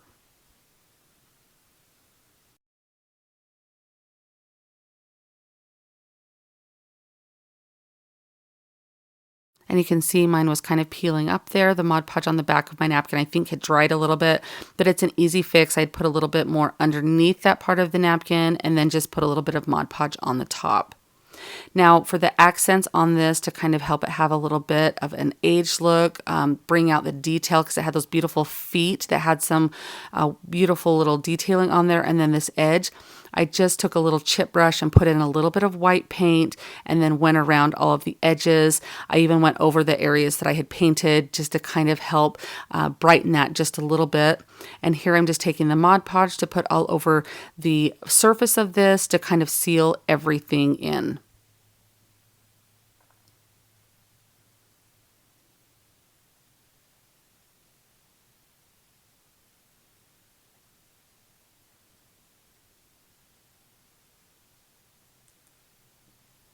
I think this turns out so beautiful. It would be so fun to keep some lotions or some things in a bathroom. I just anywhere you wanted to have that little touch of this little detailing. I think the napkin detailing turns out so cute on this. I really love this project. What do you guys think of this one? I originally was taking this footage to show the rolling pins and how easily it is to find rolling pins like at thrift stores, and I saw that little teeny cake. I thought it was a cake cloche at first, but I've since learned it's like a cheese cloche. But I thought it was so cute and such minimal work needed to be done with this. And I've seen a lot of pieces like this, whether you find just the glass top or the wood base. I thought I would grab this and show you because I have seen a few of them around, especially since cloches are so popular right now. You're starting to see them, at least like in the flea markets and things, you're starting to see those people pick those up and sell those a lot. And so I just thought I would show you how I decided to style this. Now this one was kind of tricky since it is like a cheese cloche and a little bit smaller. The dome is a little bit shorter. So I originally thought I was going to use that little wicker ball up on the left-hand side there, but I ended up not being able to use it because it's a little too tall. But I just took this little nest that I picked up at Hobby Lobby and I just put a couple of little eggs from Easter in there with a little bit of wire to hold them in. You can see I'm fitting that on and I'm like, dang it, it's not tall enough. I got to find one more thing to go in there. And this is me just trying it and going, okay, it really is too tall. There's no way I can do that. So, I mean, I maybe could have like tried cutting it. I don't know how I would have cut it down or anything, but I had just had a little cutout bird that I did on one of my videos that you guys loved, those little birds that I did. And I use them a lot in my decor. And I found this little piece of boxwood. This was just a leftover piece from Walmart on their cute little boxwood that they have that's such a great deal. And I kind of just bent the wire so it would kind of come around that nest. You can kind of see it's just going to rest on there. I felt like it just needed something other than the bird and the nest, and then that dome fits over. So if you see these, pick them up because I really feel like it is such an easy way to bring a cute little vignette into your decor. And I mean, they are so popular right now. Even if you found them, like start to see them, I know Target, Walmart, Hobby Lobby, you're starting to see like little cloches like this. But keep your eyes peeled, like at the flea markets and thrift stores. Like I said, I found this at Vintage Market Days, and it's such a fun way to bring a cute little vignette into your decor. My daughter did not seem so sure about this candle holder, and it is definitely a little dated, needs a little bit of a refresh. And if you guys have watched me for any length of time, you know that I love finding candles holders like this to make risers out of, and I thought this will be perfect. So after removing the price tag, and I definitely took this up to my sink and washed it really good with some dishwater and some like dish soap and water to make sure I got all, it was a little bit sticky, a little grimy, so we just wanted to clean it up really good. Now I'm taking some chalk paint in a stone color. You can see how light that first layer of the chalk paint is. That really is just giving a base layer so the rest of the paint can adhere to this piece, and you can see how much thicker that second coat will go on. So just be patient when you're doing this, work in thin coats, and you'll get the coverage will start to come. It took me 3 coats to get that design completely covered up and have the desired coverage that I was looking for. I definitely turned this upside down so that way I could make sure I got all of like the nooks and crannies on it. But I have this piece I purchased at Hobby Lobby. It's like a trivet, like a wood trivet or something. It has like little feet on the bottom of it. You'll see in just a moment. So it's meant to be placed kind of, as a riser without any like elevation or something, I'm guessing. I really liked the design around the edge, and I've been holding on to this for a little bit of time because I thought it would be perfect to make a riser out of. I was just looking for the perfect base piece, and I think that I found it.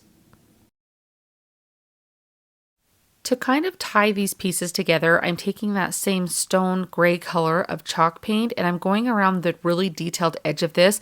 I did originally go over the center of the wood to kind of give it like a washed look, like maybe it was washed in that gray. I do end up sanding that off because I do not like the way that it looked, but I am really happy with how going around the edges looks to bring in that gray color so that way they can look like they were meant to go together.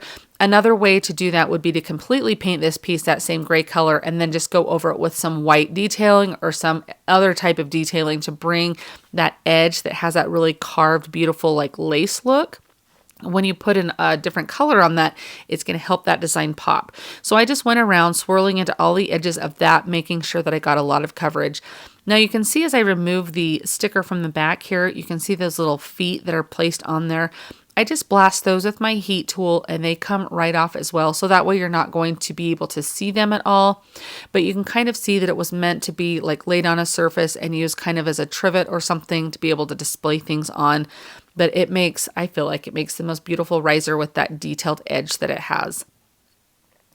So to make that edge pop, now that that gray paint has dried, I just lightly go over and just dry brush it.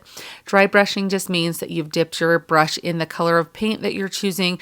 You wipe most of it off, and so you just have, it's almost like a dry feel to it as you go over that edge, and it's going to hit all of those high points and highlight that so that way you can see this beautiful design on the edge here.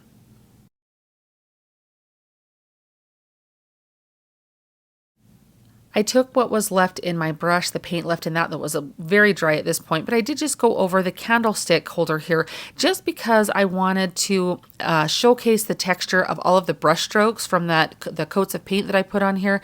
This is just a matter of personal preference. If you don't like it, you would skip this step, but you can kind of see the texture that it's giving and how it just kind of adds that. I really like the look of that. Now I'm taking just some super glue here and I'm just putting this around the candlestick here. I did not put any paint there, so I'm going to get surface to surface contact. That's going to give you the best hold and the best bond. And then just place something heavy on here to kind of get that bond set or press down really hard. But look at how beautiful this piece turns out. I love this riser. It's going to be very versatile, something that you could use year round and decorate it for different seasons. I kind of like having it offset a little bit like this so you're not looking directly at a straight edge. I kind of like the look of the corner. It's kind of fun to see a square piece as a riser. You don't typically see those very often, and I really do like the way they look. What do you guys think of this? Do you think that my daughter's going to be happy with this? I picked this darling little yellow bird up at a thrift store, and honestly, I don't remember paying $8 for it. It must have been a half off day because I really don't think I would have paid $8. Maybe I did. Anyhow, we're going to make him match my decor because I don't have anything this bright yellow. This is a really bright yellow, even brighter than what it's showing on camera here. And it's so nice to be able to pick up pieces that you love the shape of and be able to change them to match your decor. Of course, it's always convenient if you find the piece that's already your color. And I know somebody's going to comment and say, oh, why did you paint that yellow bird? He was adorable. He is, but it's going to look really weird in my house with just one yellow bird. So I'm just painting him to match the decor. And I do that with just some white chalk paint. And I'm just using the folk art chalk paint here. And I give a very light coat on the first coat, a very light layer, and then just kind of build on that. It takes about 3 coats to completely get the coverage on this little guy that I need. This little guy had a beautiful finish on him where there was pieces like on the wing and on the beak and on his little tail that had looked really distressed, like almost like the yellow glaze had not gone on those areas. So I was trying originally to sand those areas to have them peek through. The problem is it was very sporadic and I was starting to get that yellow paint to pop through. So it takes me just a minute to figure this out, and I keep sanding because I'm like, I just don't know what really to do, and I was going to wait and see what it looked like in the end. So stick with me because there's a little process here that I go through to get this to how I like him in the end. But I take some burnt umber, just the cheap little apple barrel acrylic paint that I pick up at Walmart or anywhere that sells like acrylic paint. You can find this color. And I just am kind of lightly going over those raised areas. So where all that detail is on his tail and his wing, I'm just going over that with kind of a dry brush, a little heavier. You can see I'll swirl it in the paint and then kind of swirl it off the brush so it's not super heavy. And then I just kind of go over all those. And I'm going to go back over them with some white paint. So I'm not super worried about it being like the way that it looks right now. Because if you look at it, you're going, that's hideous. There's a lot of paint there. So just kind of watch and see how I do this. And it's kind of a process of going back and forth. But it has such lovely detail on here that I really just wanted to have that, enhance that, and have that show. Otherwise, it's just going to look like a unfinished like ceramic bird. And I did not want that. So I'm going over lightly, just dry brushing with the white to go over those little raised areas. And you can see it's just going over that brown, and it covers it, but it still pops through because it's such a light coat, but it just tones it down and makes it have that really rustic look. And I liked the way that it was looking, so I got my brown paintbrush here, and I even go over his little face because the details in the eyes were there, and I just wanted it all to kind of pop. And you can see I just go right back over that with some white to tone it down. And that way it just makes all of those little raised areas and that detail, like that's what's so fun about these pieces, is to have that pop. Now, if you've watched me for any length of time, you'll know that I love to have a piece that like looks like you found it in the barn, or it's been sitting out for years, or it's been like you found it in great grandma's attic or something that is just so aged. That's my style, and I love it. But you can kind of see that I just decided to go over the entire bird with the little bit of brown burnt umber in my brush and go all over. And what's happening is all of the brush strokes, since it's chalk paint, you get lots of those brush strokes in the detail, and it's picking up that paint and giving it a lovely texture. Like, I thought it looked so pretty. It almost looks like concrete when I'm done with this. But I can kind of go over it now. I still will go over with my white brush, but you can see I'm just getting the lightest amount of that brown. And you can see, especially right there, how those brush strokes, that texture, it enhances those and just gives it a nice aged finished look. And so here I'll take my brush and just go all over this again with the white, just to tone it down so it's not overly dark. I just like the way that the layered pieces look on this, or not layered pieces, but the layered paint looks on this. And at this point I'm like, okay, I really like this. I was really kind of unsure at first, but I just think he turns out to be such a cute little guy, and he's just perfect. And it's a neutral color that I can stick out year round and have in my decor. I love to have birds out year round. I really do love how he turns out. He's got that really natural tone that I can put really anywhere in my home, and he's going to fit in and look beautiful. What do you guys think of him? A lot of times at thrift stores, you'll find some different or unique signs that make great base pieces. You can see this here. When I picked this up, I originally thought I'm going to make a new sign out of this. However, when I got looking at it, I'm like, this actually makes the perfect riser, and it really needs minimal work. And so I feel like a lot of times if you're looking at something at the thrift store, start to kind of look at it in a different way. Like, this is a sign. Could I do anything else with it? How could I position this? Because whoever made this part, the sign on, with those cute little things on the side, the little wood slats on the side there. I mean, it's a cute sign the way it is. You can tell somebody made it with a Cricut, the way it's just like vinyl lettering that's cut on there, and they just used some hot glue to glue this little piece of ribbon on there. So it was really easy for me to peel these off. It took just a little bit of time. I would heat those letters up and use my putty knife here and I could peel all of those little letters off. But, you know, like I said, as I got looking at it, I'm like, these little pieces of wood on the side, the slats of wood, I'm like, they really act almost like as feet on a riser, and it was painted on both sides. So I'm not sure whoever made this sign, maybe it was a riser before and they thought, let me change it into a sign. I don't know the history, but I thought, what an easy project. And a lot of times you can find pieces like this at thrift stores, or a sign or something that is easy to be able to turn into a riser or build on it to make some other type of piece, or even, you know, just make another sign out of it. I feel like I kind of lucked out because it was already white and I didn't really need to paint it another color because I do love that white sanded look here. So I just took this out into my garage and I just got my hand sander here. You could do this with just a piece of sandpaper. It might take you a little bit of time, but I just really roughed it up to have it have that farmhouse rustic vintage look to it. So that's just a matter of personal preference. It would be so fun to paint this a bright blue for summertime, or I mean any color really would be a lot of fun to do the same type of technique. Even where it was painted with that white, you could do like a crackle medium on it and paint another color over it and have that. I mean, there's endless possibilities, but I was just trying to go for something super easy with this and try to make it just something that somebody could do, like, you know, as a quick project one afternoon or something. And I'm taking my emery board in there and going over some of the little pieces that I couldn't quite get with my hand sander. And then I just wipe it down, spray it really good, and wipe all of the dust particles off of it. Now you can go back in and spray this with either like a clear coat gloss or matte. I don't know why I said gloss, but just a clear coat, but matte, satin, or gloss, whatever your heart desires on that, or do some Mod Podge on it to kind of seal everything in. I'm not going to use this for any food purposes or anything, especially since it's from the thrift store and I don't really know the history of it, but it's a very fun piece to use for like a decorative piece. Now I'm taking a little bit of antiquing wax on just like a wipe or a little paper towel, and I'm going to go over all of the edges with just the slightest amount of that antiquing wax. I do it front and back. I'm not really sure why I did the bottom. I guess in case I ever decide to flip this up and use it the other way. It might be kind of a cute tray, actually, if you put some handles on the sides of it right here to have it on this side. That would be really cute looking at that now. But I'm just going over that naturally like exposed pieces of the wood so it darkens those a little bit just to give it that vintage vibe. I'm really just going for something rustic, but look at how cute this looks. This is what is so fun about risers, is it just takes like a little vignette. It kind of compartmentalizes it and has it look nice and tidy, but a definitely like intentional decorative scene.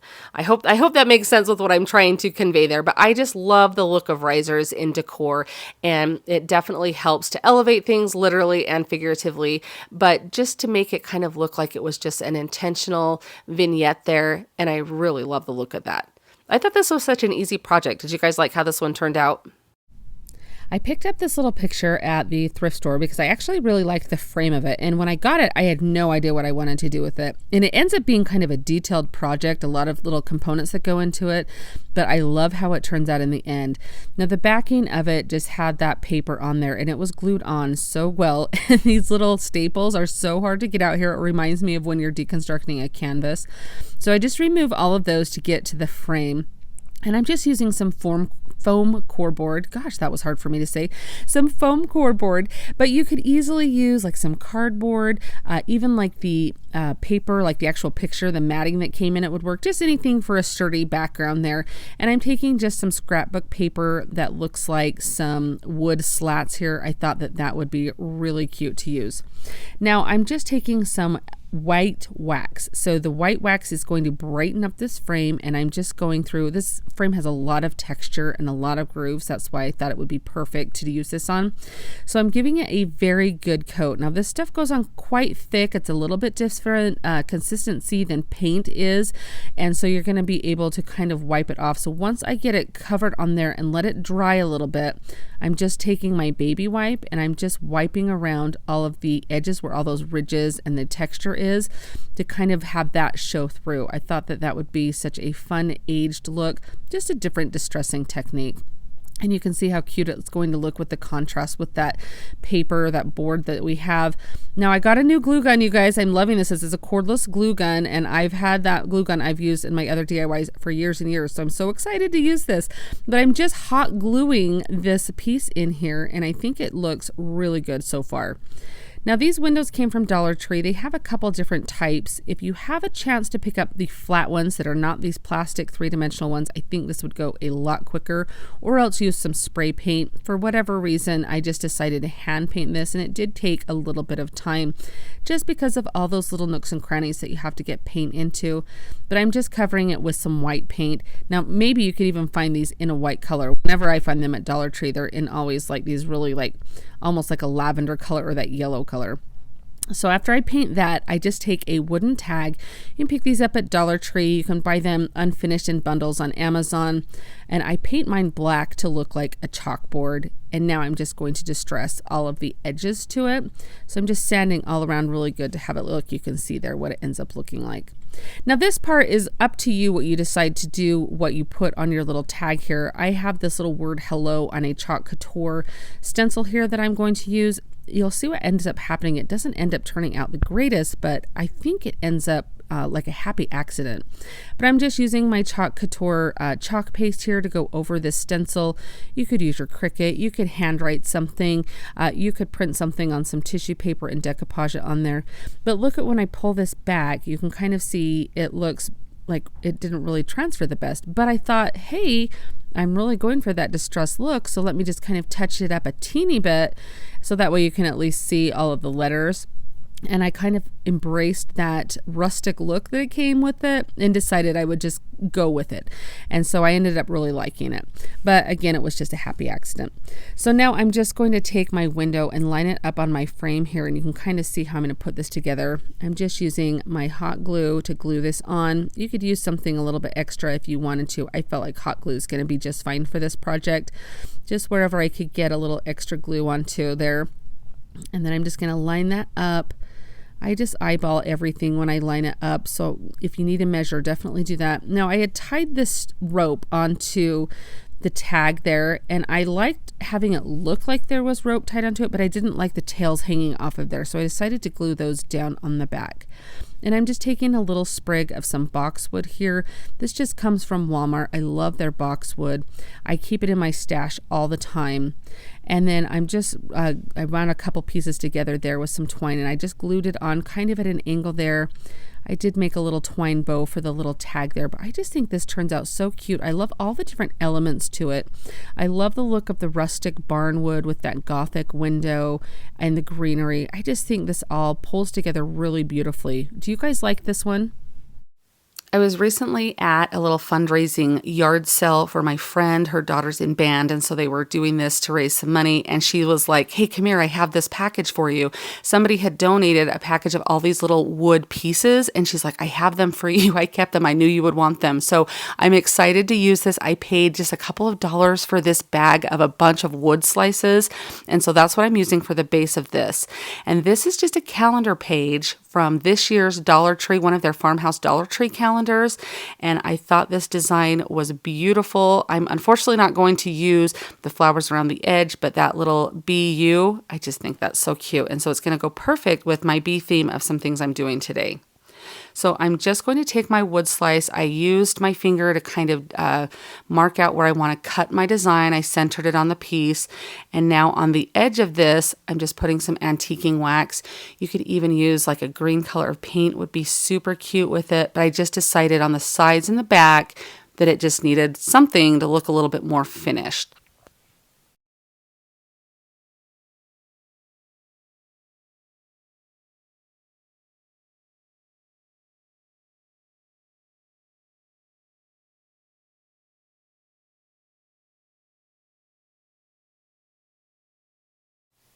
Now I'm just going to go cut out. I cut a little bit. I leave a little room between where I ran my finger on the edge of the wood slice, just because I want to be able to have a little bit of wiggle room if I don't cut exactly right or something.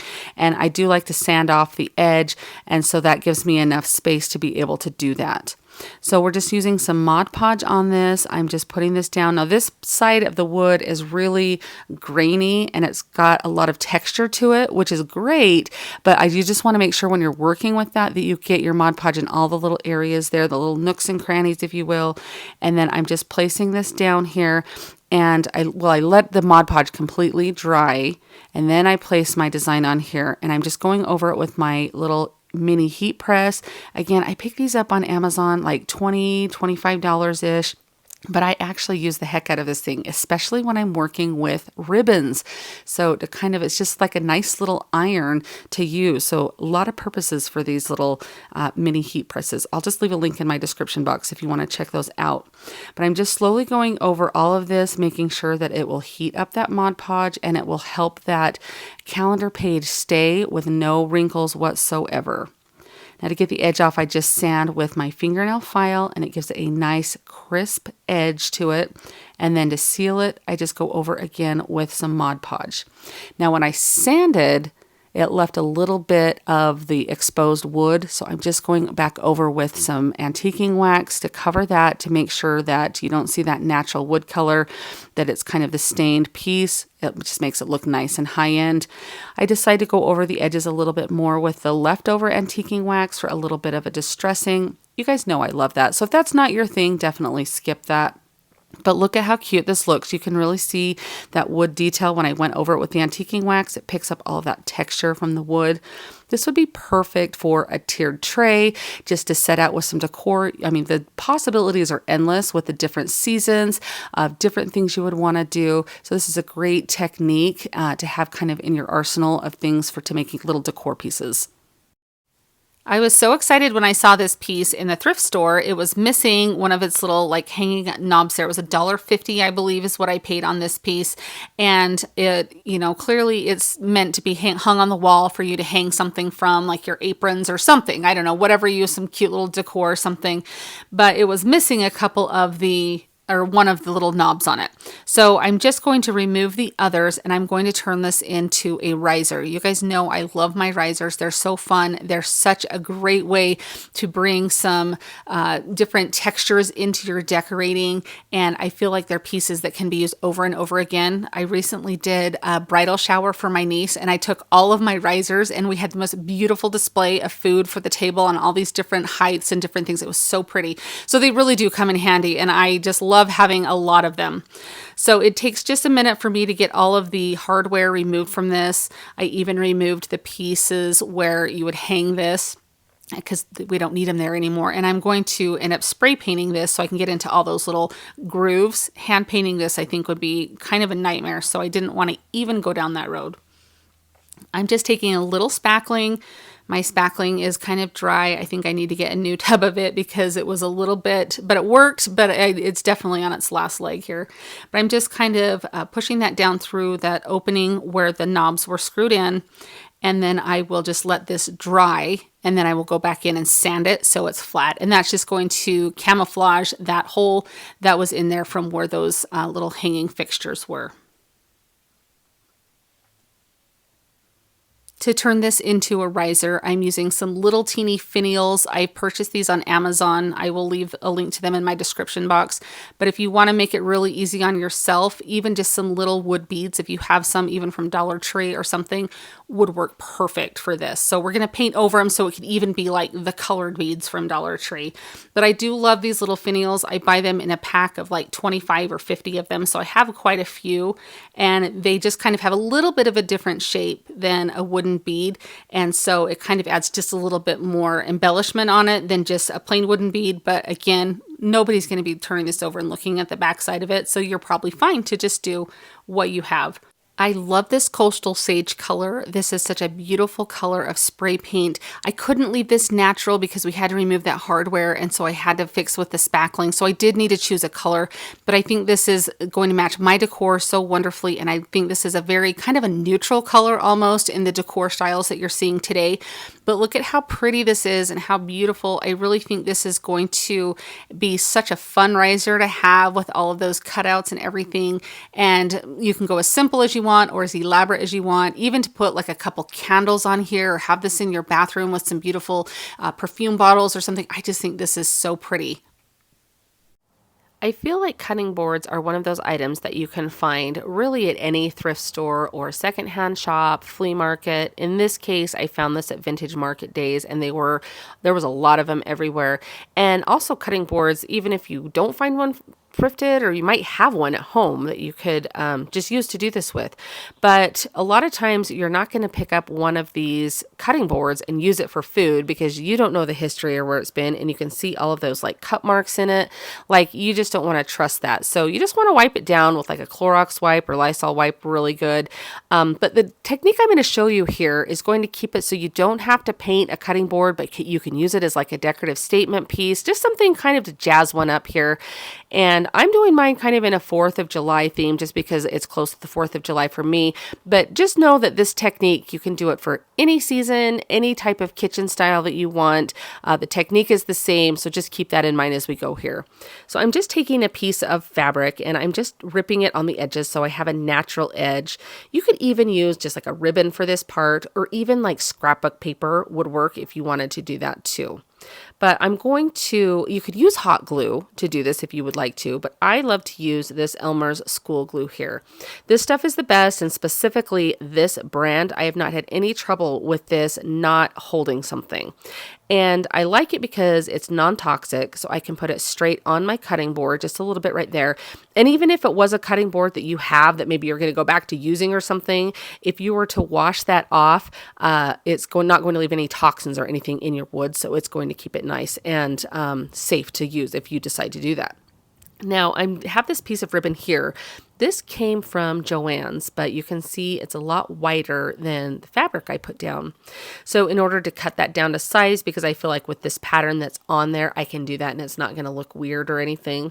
So I just folded it over on itself several times, and then I just cut up the middle with my scissors, and that's just going to make it a little bit of a thinner piece of ribbon. Now, of course, I could probably find a thinner piece of ribbon. I just happen to have this in my stash, and I really liked the way that it looked on here. I thought it was kind of fun with the stars and stripes on there, and I thought these layered really well. But as you can see how much fun you would have doing something like this, if you did this for like fall time or Christmas, you really could have a lot of creativity that you could use to come up with different ideas. Now, since I'd glued the original piece of fabric to the cutting board with my school glue, I was okay using hot glue on here. I didn't feel like that was going to peel off or anything. And I just took a strip of each of the ribbon and the fabric to tie around the top here. That's just kind of going to bring a little bit of visual interest up towards the handle there, which I think is kind of fun. And hopefully this just gets those creative juices flowing for you. And you know that you don't have to copy it exactly. I mean, that's fine if you do, but you might be able to find something that works a little bit better for you, or you like something that I do or you don't like. That's up to you. Now, I love to use cookie cutters a lot of times on these little cutting boards when I do this. However, I didn't have any 4th of July like looking cookie cutters, but I have these little tart tins that I picked up at Vintage Market Days, and I just thought they almost looked kind of like fireworks in my mind. In my mind, it works. So, maybe kind of like little stars or something, but I'm just using my Crop-A-Dial, which is a wonderful tool.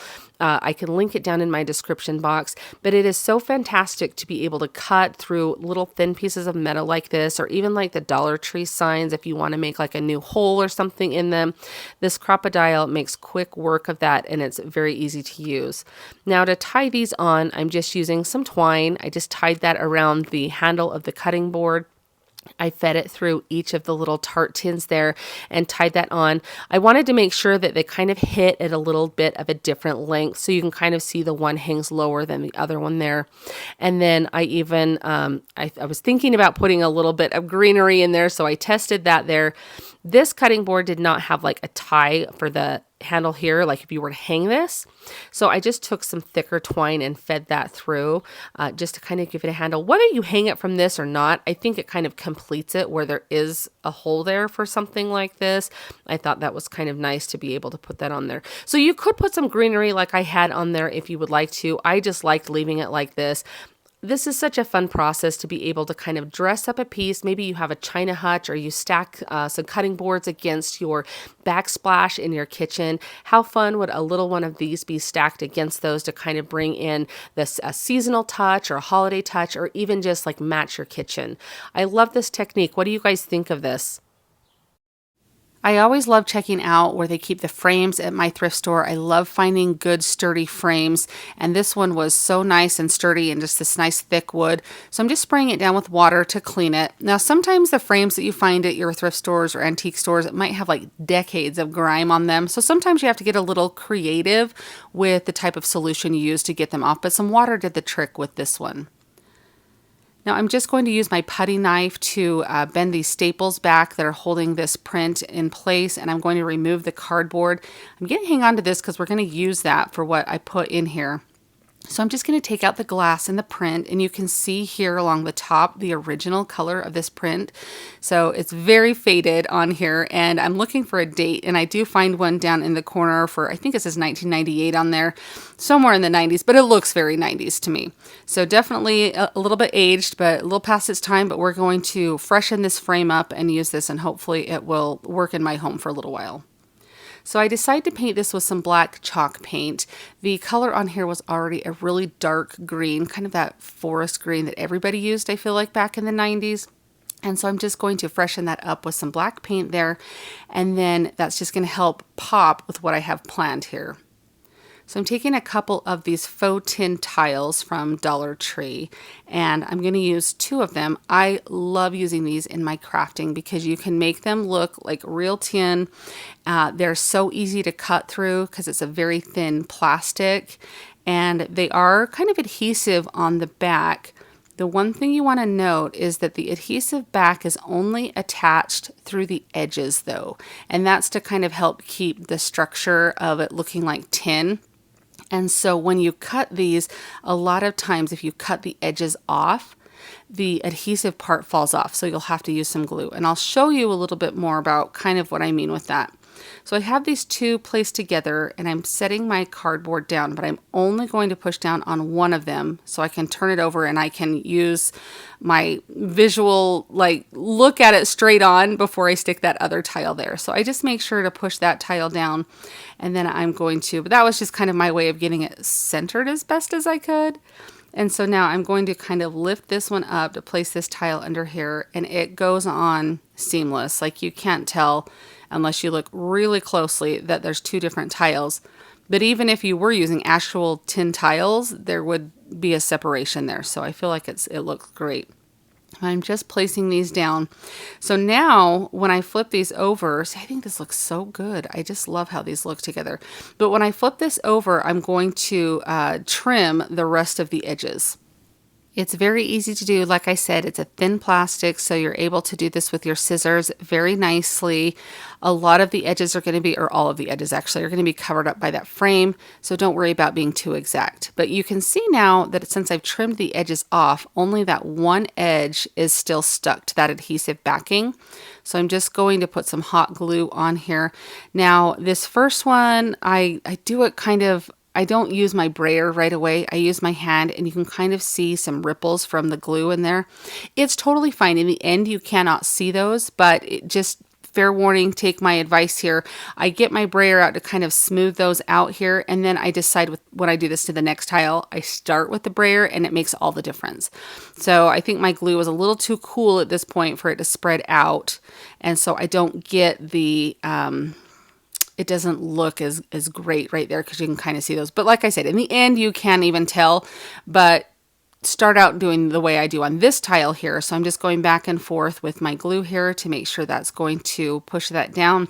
And then when I place my tile back down, I immediately start with my brayer, and that flattens out that glue because it's warm enough that it's going to not have any texture. It's going to smooth that out very nicely. So you can kind of see the difference between the two. Again, in the end, it's fine, but I would just start out with doing that way. So now I want this to look like really old tin that's been painted and maybe had some patina aging. I'm just thinking that maybe you were cleaning out someone's old attic and found some ceiling tiles that they had used for something, and then maybe the tops of them had been kind of brushed off and that metal exposed and then gotten wet and patinaed. That's kind of what I'm going for. I hope that you can kind of see where I'm trying, what I'm trying to achieve here. So I have this patina set that I picked up at Hobby Lobby. I have seen these also at JoAnns and Michael's. There's lots of different types of patina-ing kits that you can get out there. I buy this one when they're on sale. It's like $20 originally, but buy it when it's like 40 or 50% off. So you have 3 steps, and the one I'm doing right now is putting the primer on. And I really just want this to hit those high points of that faux tin. Because I want it to look like this had been painted and then maybe some things sat up against it for years or rubbed against it to expose the tin. And now the second step is you go over with just your paint. And this is kind of that coppery color you can see is a lot shinier than the primer. And all of these are going to have a reaction with the patina spray that we'll put on here. So I'm just trying to go as best I can over where I did the primer. Some of it may be on the primer, some of it may not, but it all works out. And I'm just shaking up that primer spray, and then I'm putting this all over it. Now this is a primer that goes to kind of that greenish, bluish color. You can get all sorts of different finishes on the patina that you do. So this is just the one that I like. And you can kind of see how it started to get that greenish tint to it. I really love how this turns out. I just think it's so fun. And I'm going to place this back in the frame now. And I just love having these pieces. I've done one of these before where I just did it straight paint on it. And it looks really pretty. I put a wreath over it, but I thought this one would be really fun to try that patina on there. So I just placed this back into the frame and bent all of those staples down. And then you can see here how it looks with the frame there. And you can kind of get an up close look here of how that coppery color has that natural green tone that patina. Just imagine this like displayed on a mantle or used as a layering piece. I think it looks so fun. You definitely could put a wreath in front of it. You could even do this type of texture, turn this into like a riser or a tray of some sort. But I just think as a layering piece, I decided here to display it sitting up like this. But even if whatever direction you place it, I just think this would look so beautiful, just stacked and layered, and such a staple piece. What do you guys think of this one? I love putting out coastal and beach decor in the summertime in my home, and so when I found this whale for $1, I thought, okay, I have to grab this. This is such a nice substantial piece, and I really can make this match my home. So I'm just going to use my heat tool to remove the stickers off the front and the back, which they were on pretty good, so it takes me just a minute to work with that. But I do love using my heat tool to get stickers and things like this off. It helps a lot. A hairdryer would also work too. So if you have one of those and you're trying to get a sticker off, definitely remember that trick and that tool. So as I wipe this down, a lot of the blue paint was coming off onto my paper towel, so I'm glad we're going to give this a fresh coat of paint here. This blue doesn't really match the coastal stuff that I have in my home, so that's why I'm going to give him a nice new coat of paint. It takes about 3 coats of white chalk paint to get this completely covered up and not have that blue show through, but it turns out really, really fun. So I'm just putting a little bit of antiquing wax onto just like a little dish there, and I have a chip brush, and that just means that it's like those natural bristles that are really kind of, the spacing on them and everything gives you a really rough texture when you paint with them. So I just placed that in my my antiquing wax, brushed a little bit of it off, and then I'm just lightly going over. I don't stop, I just go in full strokes. You can kind of see I'll dab it in there, I'll wipe a little bit of it off, and then I just place it down and you go from one edge to the other. And this just kind of gives you a little bit of a wood grain texture to it. You can see that some spots are heavier, some spots are lighter. I really like how the variation is, and I can kind of go back in slightly on areas where the paint maybe didn't transfer. You just don't want to go over an area where you already have the paint. You can see I kind of had a little boo-boo of a paint drip there, so I'm just trying to clean that up there as best as I can, and so that way you won't be able to see that.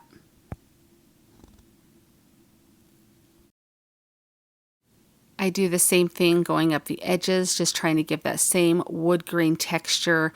You can see how my brush kind of goes over the edge there. You just want to make sure that that top layer is dry when you do this so you're not going to smear anything. I have really liked having my pieces on a little piece of paper on my craft table so I can turn them pretty easily because there's a lot of different angles to this. So I've been starting to use the pieces that Dollar Tree items are wrapped in or Hobby Lobby items are wrapped in. I've been saving those to be able to use to paint on. Not only does it save my table, but it's so nice to be able to turn these in all sorts of different directions. So now I'm doing the same thing to the back of the whale because I don't know where this is going to be set. You may be able to see it from all different angles, especially if you're reselling. You know that you want to finish all angles of your piece, and so that way it looks like it's finished. To me, this almost looks like this whale was carved out of like a boat oar. Like that was kind of the vibe as I was doing this that I was really feeling, and I kind of liked that and thought, oh yeah, this was maybe like an old boat oar that somebody decided to carve this whale out of and have this piece. That was kind of the texture, that weathered wood look. And I really just think this turns out so cute. It's going to be so fun. A lot of times I'll put the coastal decor in like my guest bathroom or I'll have it lots of different areas. My kids love to get it out. So I just thought this was a great addition. And for $1 for a piece this size, I just thought you couldn't beat that. I love looking through the seasonal sections at the thrift stores and finding all the fun finds. This little tin spoke to me and I thought it was so cute. However, I wanted to kind of leave. I like the season's greeting on the other side and I may do something with it for Christmas, but I kind of liked the back side. I actually liked that seam coming through, and I have this little stencil from Dollar Tree that I thought would be so cute on here. So I am just wiping this up. Now this was not actual rust. I think it was painted to look rusty like this. So it wiped up really well, and I just taped down this stencil so I didn't have to hold it with my fingers. That way I could sit here and do everything I needed to get this stencil transferred on here, but not have the stencil slipping from side to side or anything. So I just put a couple little pieces of painter's tape on there. Now I'm just using a stencil brush from Dollar Tree. I'm just pouncing up and down in a motion. I do a little bit of swirling. Somebody mentioned to me that works pretty well. So you just want to make sure that you don't have a ton of paint on your brush, because that's when you start to have that seepage that comes with going underneath the stencil and creating all that mess that you really don't want there. So you can kind of just see I'm going like around in a little bit of a circle or a pouncing motion, either way, just making sure that all of those areas get covered. Now when I'm doing this, I do let it completely dry and I do a second coat because I wanted that to be a little bit thicker on here. I think it transfers really nice though. You can see when I take this off, I think it looks really good. I'm just trying to make sure that there's no places that I want to go back, because once you take that off, it's really hard to match everything up. But if you bend it down and there's a spot you maybe didn't get as well, you can kind of place it back over and touch it up. There was a little spot on the edge you could see that I needed to wipe with just like a wet paper towel or a baby wipe to get off, that I kind of had gone over on the side of the stencil. That cleaned up really, really easy.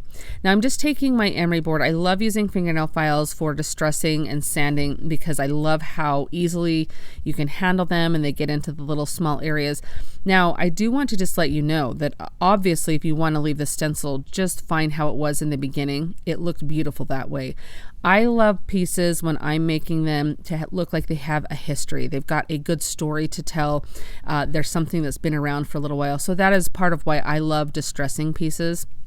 I know it's a matter of personal preference. I feel like I probably am a broken record saying that over and over, but every time I distress anything, I will have somebody comment on, oh, you ruined it. That's fine if you think that. I mean, that's up to you, what you do with your distressing on there and whatnot. So now I'm just taking a little bit of green paint here.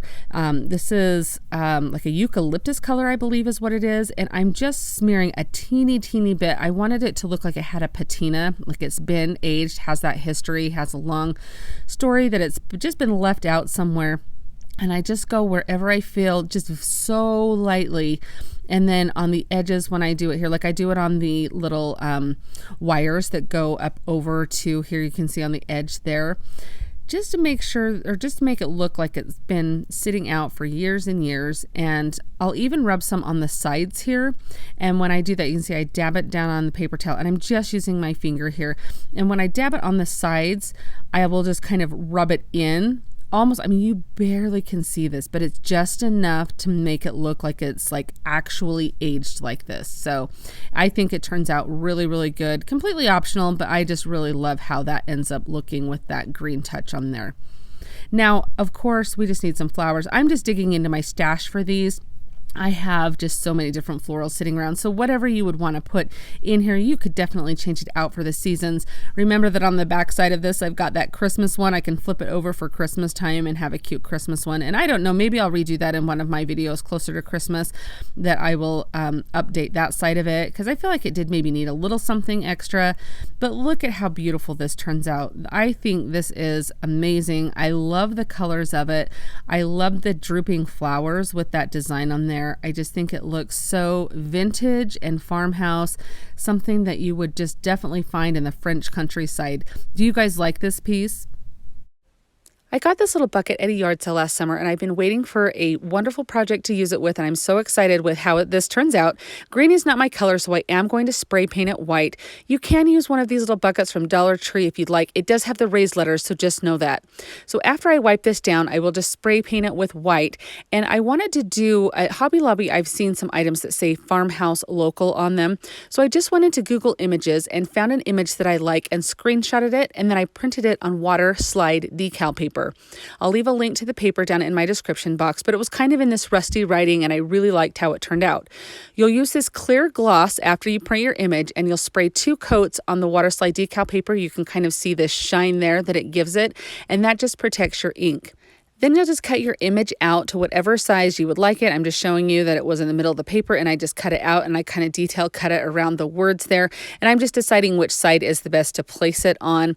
And you'll just get some water. This is just like lukewarm water, and you're just going to place it down in. Now it's going to curl up. It's okay. Just let it curl up, because it's not going to stay like that when it gets on your paper. But you let this soak for about a minute and a half or so. You'll just take it off, and it's just going to slide from the backing. And then you're just going to place it on your item. And you can leave the back on it until you place it down, and then just kind of slide the back out from underneath it. I just chose to slide it off right there because it was starting to come off. And I just find the spot that I like, and you just start pressing it down. You will notice that there is some kind of like adhesive or glue or stickiness on the back of this little water slide decal, and that's what's going to adhere it to your item. So I'm just taking a paper towel, and I'm just moving the water from the outside, or from the inside to the outside. So I'm just kind of removing any bubbles. I'm pressing down to absorb any water, and then you still have room to slide it if you need to slide it either direction or anything like that. It's very easy to use, and you have a lot of wiggle room to kind of get it just precise and exactly how you want it. So you're just pressing down, removing any air bubbles or anything like that, making sure that there's no wrinkles or anything like that, and that you're drying it off. And then you're just going to let it sit for a little bit to completely dry. Then I am just taking some Mod Podge, because I do want this to have a shimmer. The spray paint I used was kind of a chalky finish, and that paper, since I sprayed the clear coat on it, is shiny. So I want this all to match. So that way I'm trying to make it so you can't tell that there's a decal on the front of this. So I'm just going over with some clear gloss Mod Podge.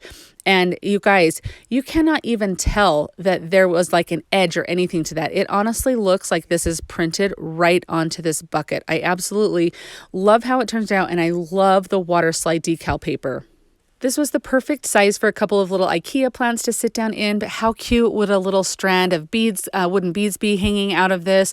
I think this is darling. I love it. Something that you definitely use all year round. I just love the greenery in there. It just seems summer and clean and crisp to me. Have you guys ever used the water slide decal paper? It is a total game changer. If you have not, I highly recommend it. So look for that link down in my description box. I have a series of frames that I have picked up through thrift stores, flea markets, garage sales over the years, and so I'm taking 3 of them to do this project with. This one was already kind of a cream colored, but I wanted it to be more of a bright white, so I am going over it with the linen white chalk paint by Rust-Oleum, and I just go through and give the entire frame a really good coat of that to brighten it up. Then I just take a baby wipe, and you could use a tissue, anything, and just kind of rub off the raised area of this to kind of expose that through and look aged. Then I'm taking this pink frame. I picked this up at a thrift store years ago. It hung in my daughter's room for a while, but she's just kind of over the color pink now, so I'm gonna make it farmhouse. So I just give this a really good, it takes a couple coats to cover that pink. That pink was really dark and really bright. So I just go through and cover all of this with the Waverly, this is not Waverly, it's Rust-Oleum Linen White.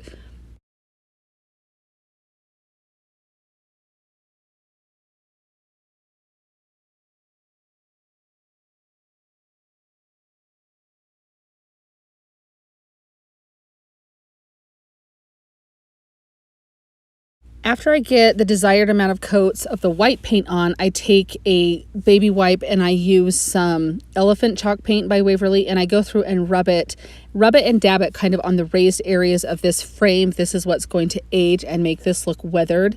And I just go through until I get it how I want that, light in some areas, darker in other areas.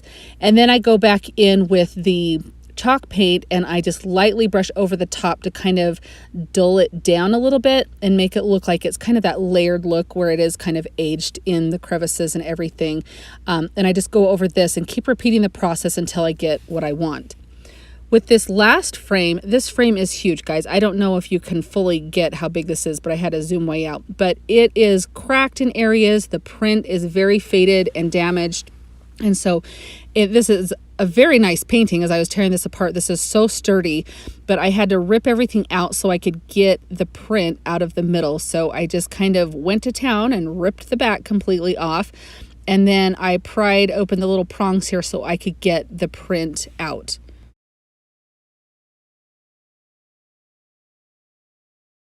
You can see that the print is faded. It's got some permanent scuffs and marks on it. It's just not my style, so I decided that I'm going to try something else with it. So I do go over this frame. This also took several coats to get it to the desired white color that I wanted, but I just used the chalk paint. And then to age this one, I go through with my emery board and I sand all over, kind of on the raised edges, and then I will kind of go in on the flat parts and I will really kind of scuff it up a little bit. I really wanted this to look very, very chippy. I'm going for just that really chippy white look with all of my projects today.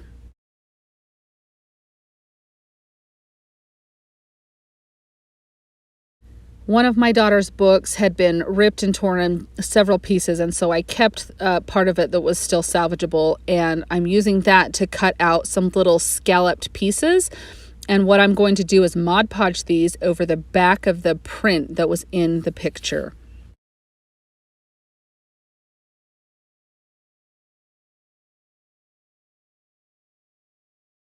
So I start by just putting a line of Mod Podge down and kind of spreading that out.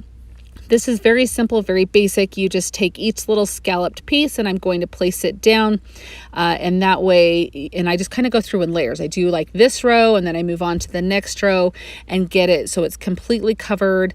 And then I kind of offset the next row. You can see me do that here. So I just lay another row of the Mod Podge down and then go in between the scalloped layers on that other edge. And I do this through the whole thing. I do go over the edges, as you can see on the sides and the top and the bottom, and I'll go through and cut those off once I'm done. And then after I get this all trimmed up, I do just slide it back into the frame and get it all pressed down in there. And you can kind of see what it looks like there. It just adds a little bit of texture element to it. I am so excited to put these frames in my house. I think they look so great. They're so farmhouse. I think that the chippiness on them is perfect. The aging and the weathering. I really do like how the pages that I cut the scalloped edges out look in the back of that big frame. It was rather empty to not have anything in there, and I feel like that was the perfect thing to add in there to keep it kind of that really simple, clean white look. So let me know if you guys have ever done anything with old frames like this down in the comments. I would love to know what you guys have done with them. I have this little wooden box that was a planter box that a potted plant came in, and since the potted plant has probably died, let's be honest, but I'm going to make this over. I want everything today to be kind of white and chippy, fresh, farmhouse with some greenery. And so I'm just taping off the rope handles because I do like those, and I am going to use Rust-Oleum's Linen White chalk paint. I do like this chalk paint a lot. I use it on all of the furniture items that I end up painting. I am currently out of my Waverly white chalk paint, so I decided to pull this out and use it, and I forgot how much I really do like this. So if you are looking for a new type and you haven't tried this, I highly recommend it. So I'm just going through here and giving this not even a full coat. It's just kind of sparsely putting it on. I'm letting the wood show through. We're wanting this to be very chippy and very weathered looking, but I'm going to do all sides. I'm going to do the rim around the top as well. And then I will also go down about 1 inch at the top. So if you can see into it, you'll still see that white paint.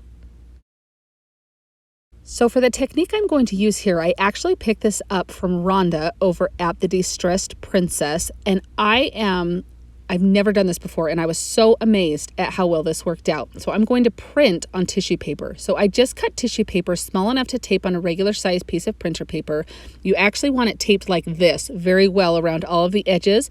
I will leave a link to this graphic down in my description box. It just came from the Graphic Fairy, but you just print as normal. You just feed the paper through just as normal so it prints on the side that your tissue paper is on. And I did want to just show you that the painter's tape does peel right off the tissue paper without ripping it very easily. And you can see that it's just, it looks great printed on this tissue paper. I decided to rip around the print, so that way when I put it on, I felt like maybe it would blend in a little bit more with the wood. So I'm not sure if cutting it would give it the same effect, so you could try either way, but I did just go through and delicately ripped around the graphic here, and I just put my finger there to stop it from tearing up in certain places. Now I'm going to center this on my box, and what I do first is I lay down some Mod Podge, and of course with Mod Podge you go to pour just a little bit and like a ton comes out, right? So I just spread this all over the whole box, and I am using the matte Mod Podge, and I center this, I eyeball it. You can be as exact as you want on this. And I just lightly press it down with my finger to make sure that it is kind of down. There's no air bubbles, kind of rub those out. But I'm being very delicate to not rip the tissue paper. And then I take my Mod Podge roller that I recently got and I roll over the top of this. And guys, this totally made the difference. It looks like this is completely just printed onto the box. And I do roll over it really well a few times to make sure that is down. And then with the leftover Mod Podge on my sponge, I just go around and get the edges to make sure that it stays down.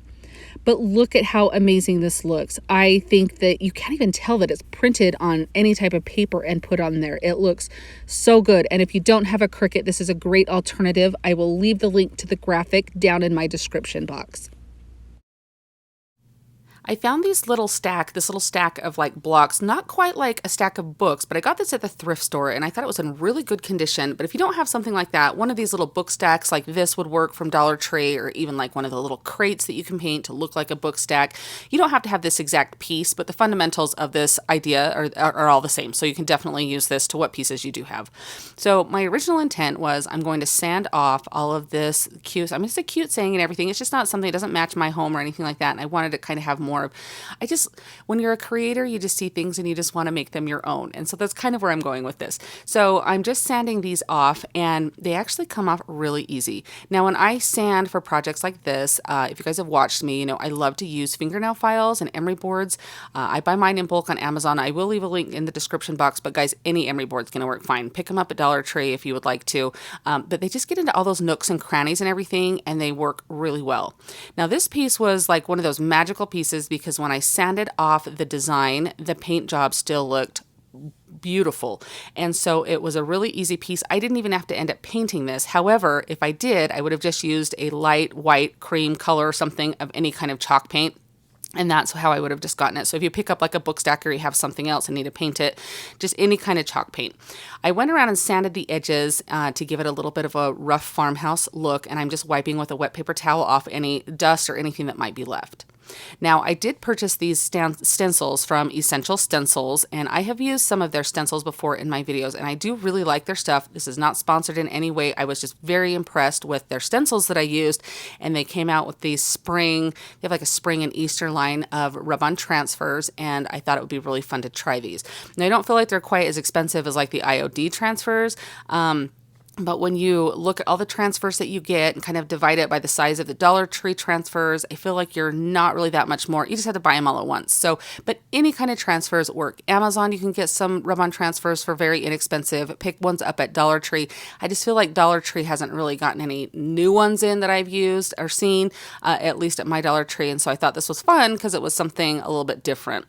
So I'm just going to pick out a couple of these cute little flower stamps. I thought that would be really cute on here. And my original intent was to do 3 of them across this little stack of blocks. Now I quickly realized once I cut these out, and this is just how you get these off of their little sheets here, or separated, you just cut in between them here, and I just cut them down to size. But when I go to place this on here, I'm realizing it's a little bit bigger than I thought. It was kind of one of those like, oh, I didn't really calculate very well.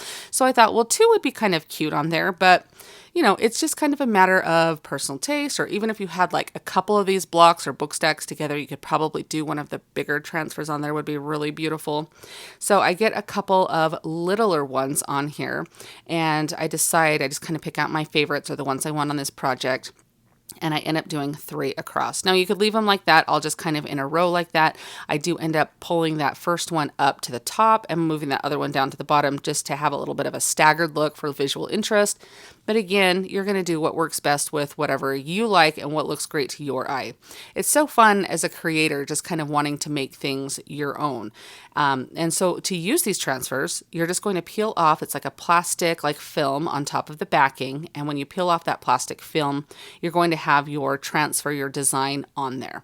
And so it's going to be a teeny bit sticky, like not a lot, but enough that it's going to hold it to your surface. When you place that down, you want to just make sure it's kind of like one and done. You stick it down. It's very hard to peel it up and move it. It's possible, but you run the risk of tearing your design. So if you can get it set down exactly where you want the first time, that's best. And then I'm just using a little plastic stick here to rub this on. A craft stick, like a popsicle stick or wooden craft stick or something, works just fine. Like an old gift card, anything like that. Just something that you can use to rub onto the surface here, and it will transfer that design. Now, when you peel it, you want to just peel it really carefully. And if any of the design is left on the carrier sheet, just place it right back down and then just kind of rub over it for that to come off. You can kind of see here, I put it back down. And if there's a little bit there, I'm going into that little crack right there really good. And then I'm just going to keep slowly peeling it back, making sure that whole design transfers. These are very forgiving, but you just want to go slow in order for it to be forgiving. And because I feel like even if when you lay it back down, it doesn't match up 100%, you're still kind of going for that vintage vibe. It still looks fine. So you can just kind of see here. That's beautiful.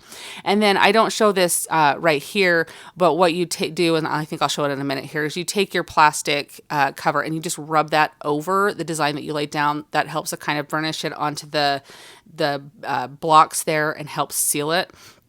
And then I do end up going over it with some Mod Podge. But I'm just going to do that exact same process with the others. I work on these 2 ends here, and maybe I should have done the middle one first. I don't know. The spacing ends up being fine, especially where I can have them all on there together.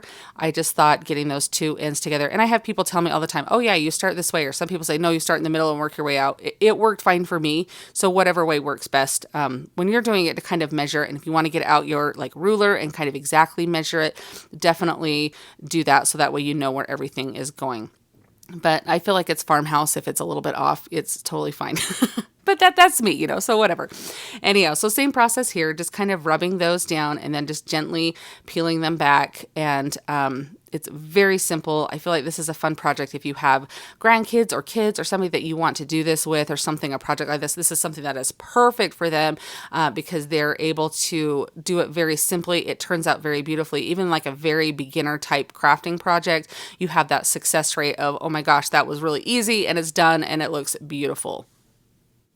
One trick to do here is use a brush to tap down into the middle of like your separation, like little cracks right here, because if the design doesn't push down all the way there, that's one way to kind of tap it down into all those little nooks and crannies, and it looks great. And it's like a really nice trick to do that. Now here's where I'm taking that plastic and I'm rubbing over all of the designs on here. This is just to helping seal them, give them a nice kind of like you're kind of polishing your design here, and it's going to be really nice and make sure it's all adhered and there's no like snags or anything poking up.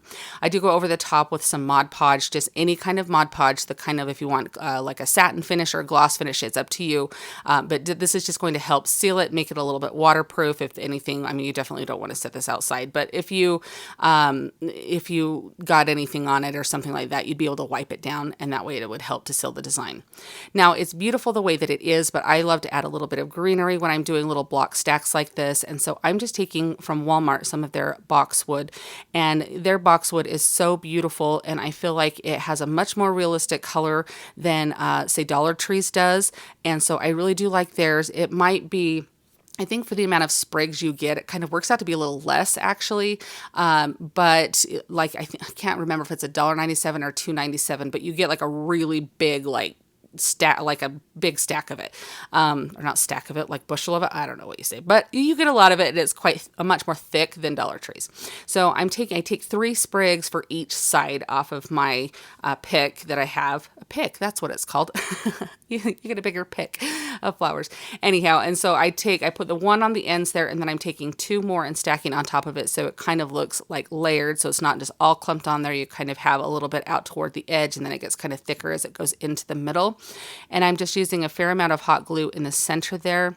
I will put a bow on here, but some flowers or something would also look very nice, something to kind of cover that middle section. You can even put a little bit more boxwood if you could get it to look really nice or anything there, but I just hold that till that glue has a nice, good, dry feel. Now, this is just a bow that I had from some of the Christmas decor that I purchased this year. I believe it was in a package that came from Hobby Lobby, and I think there was like 6 or 7 of these bows with some like little clips on them. So I'm just trimming down the edges because it's a little long for this project, and then I'm just going to use some hot glue to stick this down in the center, and that kind of brings in a little bit of that rustic burlap into there, which is really cute with it. I love the contrast between the burlap and that greenery on the picks. So again, it's just a little bit of hot glue that I stick down, and then I'm going to hold that bow until it completely dries. Another totally optional idea is if you want to rough up those little designs a little bit more, maybe you want to have them look a little bit more vintage, you can just lightly go over the top of them with your fingernail file. You may want to do this before you put your Mod Podge down, either that or go back and kind of reseal over it with the Mod Podge because you're just kind of like sanding it off at this point, but it kind of has a really nice touch to it to make it look a little bit more roughed up on the actual design. Again, just a total optional, but I thought I would just show this if this is something that you did want to try. I am so pleased and happy with how this piece turns out. I think it's beautiful, and I think it's going to be a great addition for like spring decor or even just some farmhouse decor, but the fundamentals of making this piece are the same whether you do it for any season or any style to fit your home. So if you're not specifically looking for something for spring or farmhouse or something, keep this in the back of your mind to remember for different projects for different seasons, because it is so simple to make, and look at how beautiful it turns out. And I think these would sell really well at like a boutique or bazaar or something like that. What do you guys think of this? I picked this little tray up at a garage sale or yard sale, and it looks like there's been several different like DIY projects done with it or something. I mean, the back was one color, the top clearly had these painted stripes on it. So we're going to make it over to be an Easter tray. And I started with giving it a couple coats of a brown paint here. You can do any color you want it as the base. We're going to use this crackle finish here to make this have a really fun crackle texture to it. And so whatever your base color is, when the cracks appear with your paint, that's what color is going to show through. So you could do, use your imagination. The end is limitless of what you decide to do. But I really liked this brown color, and that's kind of what I'm going for here. So I just put a thin coat of this crackle coat all over, and I do the inside of my tray and the outside of my tray. And then the trick is to let that dry completely. Let it sit for an hour or 2 if you can. And then I'm going in with my top coat, which I'm just using a white. And the trick to this is the reaction starts happening very quickly when you start painting.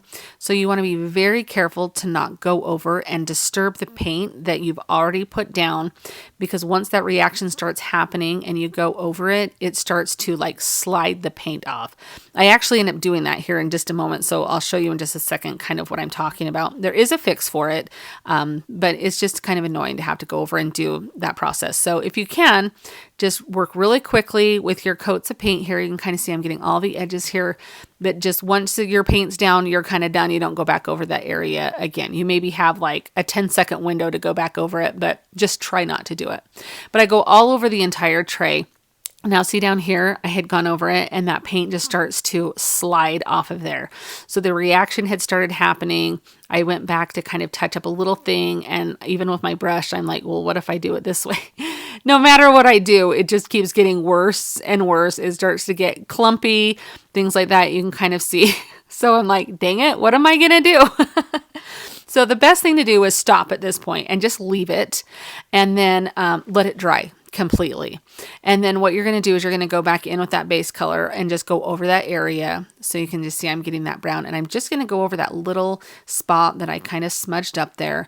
I'll just do the process all over again. So I'll just let that one little spot of the brown paint completely dry once I get that done. And then I'm going to go in with my crackle coat here and go over the top of that, just the same as before. And then it blends in perfectly. So, and then I just go in with my coat of paint after all these have dried. And then it's just going to, and then you just kind of stop and be like, okay, I'm done. I'm watching this, making myself nervous. Like, why am I painting more on it? But you just want it to kind of be done. It will crackle. I dry it here, and you can just see it will blend in perfectly with everything. That's what is kind of fun about this process, is it can be forgiving. It's just annoying when you have to do that. So now today's the day, you guys. You guys have been telling me for months now to try this decoupage technique where I use my little heat press or an iron to get my tissue paper design to adhere. Today's the day we're going to try it. So I just take a piece of tissue paper and I cut it a little bit larger than my sheet of paper so I can tape it on the back like this. Now that's because I want my design to be printed as big as it can. So I'm wanting the front side of my tissue paper to not have any tape or anything on it. And I'm just showing you with painter's tape, but you don't have to use painter's tape. You can use Scotch tape. But we're going to feed this through my printer and print a design on it. And so you just want to make sure that all of your edges are completely taped down, that there's not going to be any flaps, because if anything catches in your printer, it's going to tear the design. So just make sure that there's no like loose edges or anything. So it really is necessary to tape it up like that, at least in my experience. So, and then we're left with this nice piece that has a tissue paper on just normal paper. And I'm going to feed this through. You just want to make sure you know the orientation of your printer. And I just have a regular inkjet printer. It's not a fancy printer at all. So while that's printing, I'm just taking some Mod Podge and I'm putting this all over my tray, and I'm just making sure I do a nice thin coat of it. And then once I get that on, I'm going to set this aside and let this dry completely. This is totally foreign to me because I've never tried this before, so hopefully everything turns out okay. So now you can kind of see that there's a few little smudges from the printer, but it didn't affect my design, so it's totally fine because we're going to take that out actually. And so I'm just kind of going to take this off, and I was able to rip mine or tear mine here, but just be really careful not to tear your design as you're getting this off of your paper there. But you can kind of see how there's a little bit of negative areas there, like the white. So I want this fairly close to my design. So I'm just using a brush with some water on it, and then I'll be able to tear that away, as you can see here, just very delicately. And this is going to give you kind of a raw edge. So it's going to not be like a definite edge that you get with a scissor, like that crisp, clean edge like that, because then you'll be able to see that on your surface. Where if you have a natural edge like this with some like fibers and stuff like this, it blends in so much better to your surface. Now I'm going to place this down, and my Mod Podge is completely dry, and kind of center this exactly where I want it. My hope is that when I lay this down and put this on, that all of those cracks on the paint come through looking like this design was painted on there and it is cracked as well. So I just start using my hand and smoothing it out a little bit, and already I can tell, okay, this might work because it's starting to kind of like not really stick down, but it definitely is held in place. And so I'm just I have a mini heat press, and I bought this on Amazon. I can leave a link in my description box for you, but a regular iron would work too. This is just nice because it's kind of little and can get right into all these little small areas. and I'm just going to go over this. And you guys have all told me that I'm going to love this process. It's going to work so great. And you guys were totally right. This is amazing.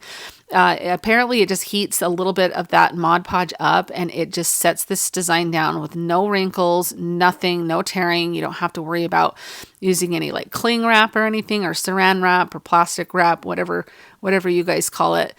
But it works so nice. And I'm just going over all of the edges, just very lightly, because I still don't want to tear my design. So I don't know where this is my first time. Maybe I'm being a little too delicate. I don't know.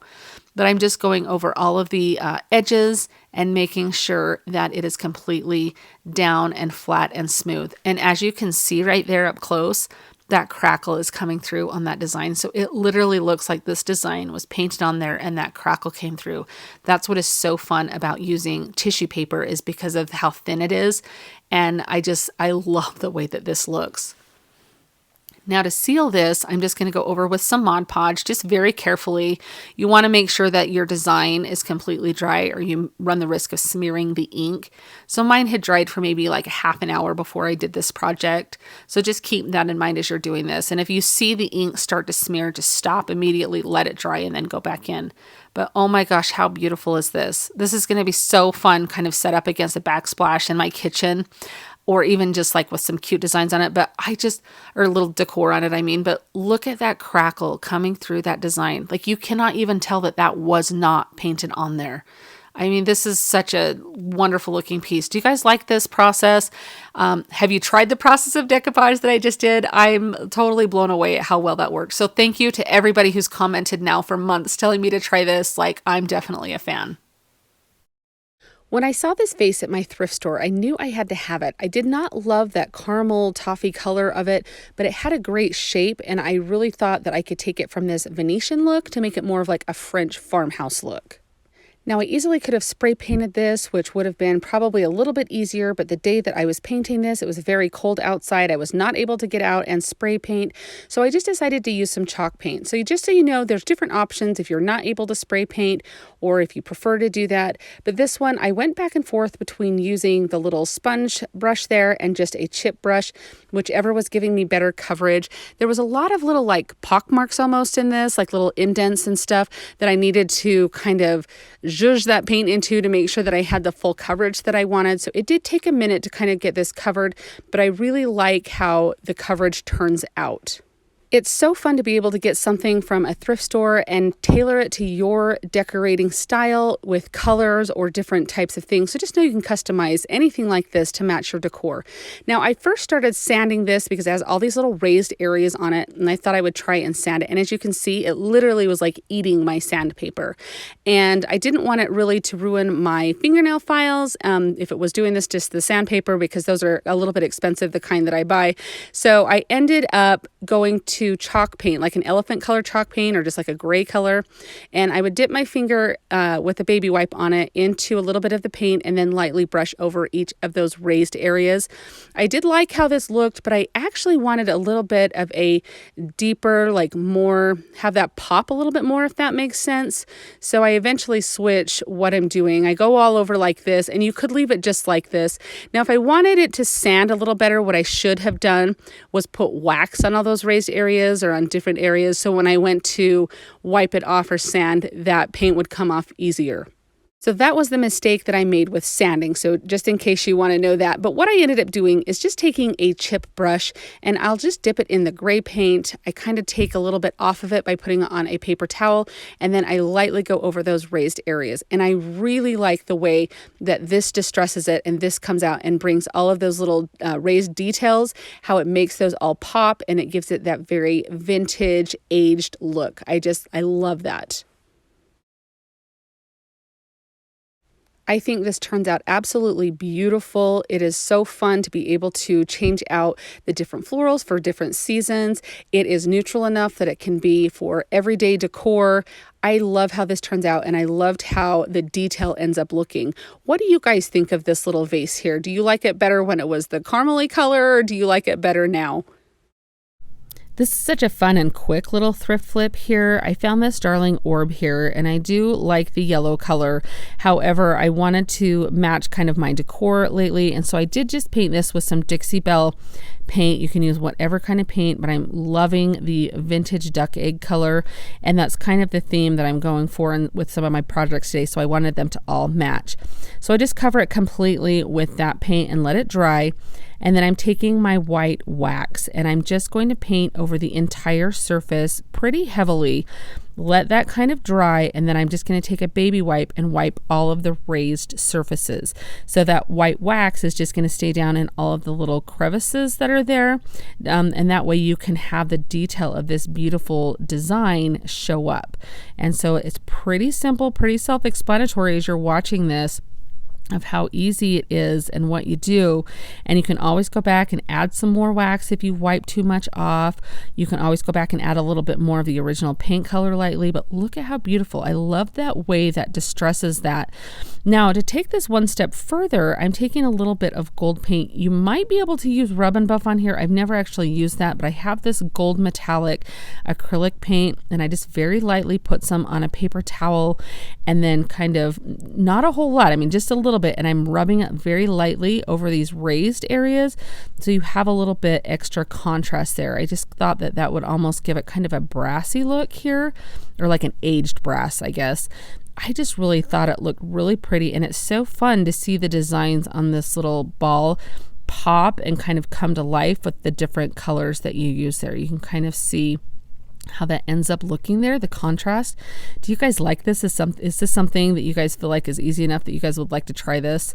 I think it turns out beautiful, and it's kind of a nice little piece just to have to tuck into your decor to add a little bit extra element. I just love it.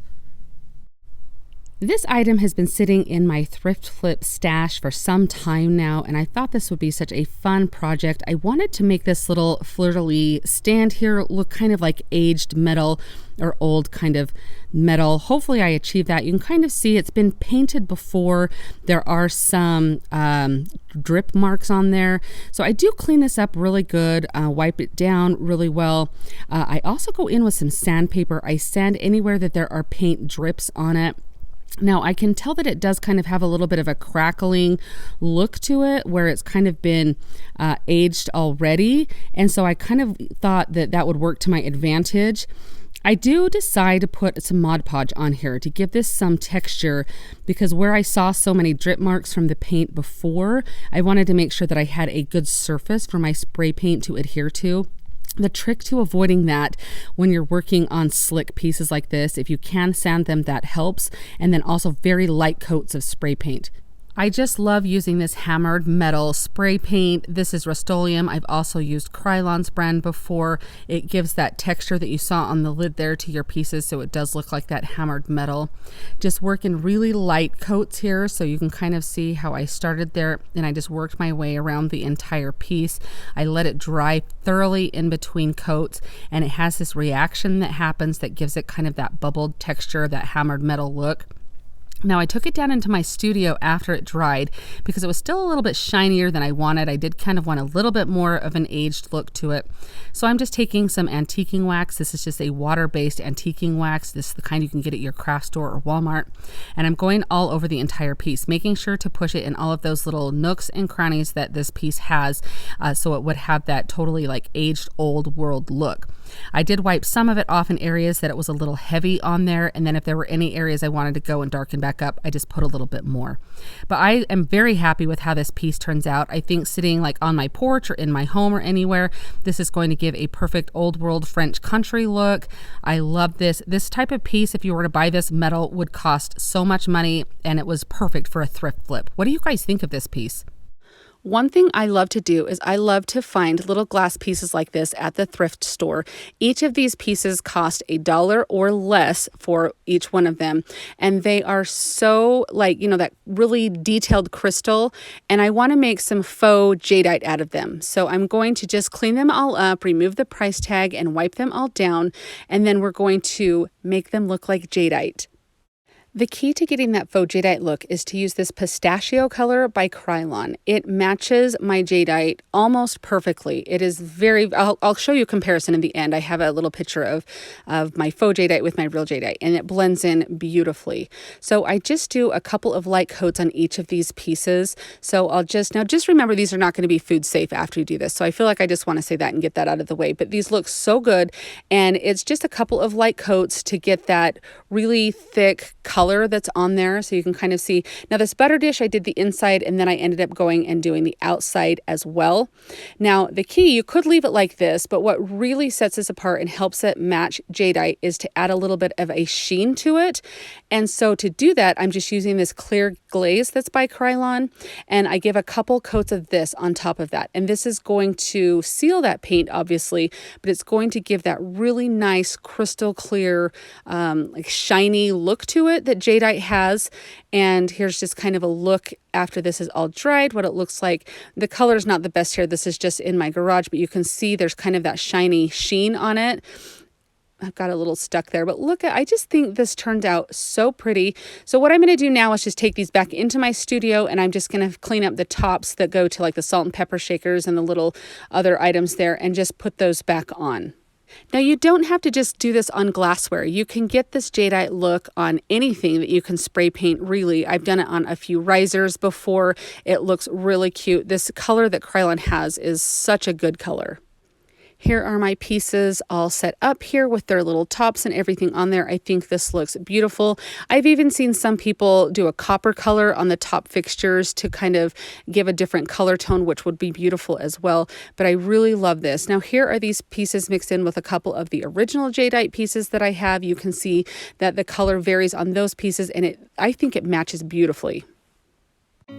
I would like to thank you so much for joining me for today's compilation video. I hope that you enjoyed all of these DIYs. If you had a favorite, let me know down in the comments. I always love to hear which ones you guys like the best. Thank you so much for watching today. I'll see you next time. Happy crafting! If you like the video that you just saw and you want to keep crafting together, here's another video that you might enjoy. And as always, remember to like and subscribe. Thanks so much for watching. I'll see you next time.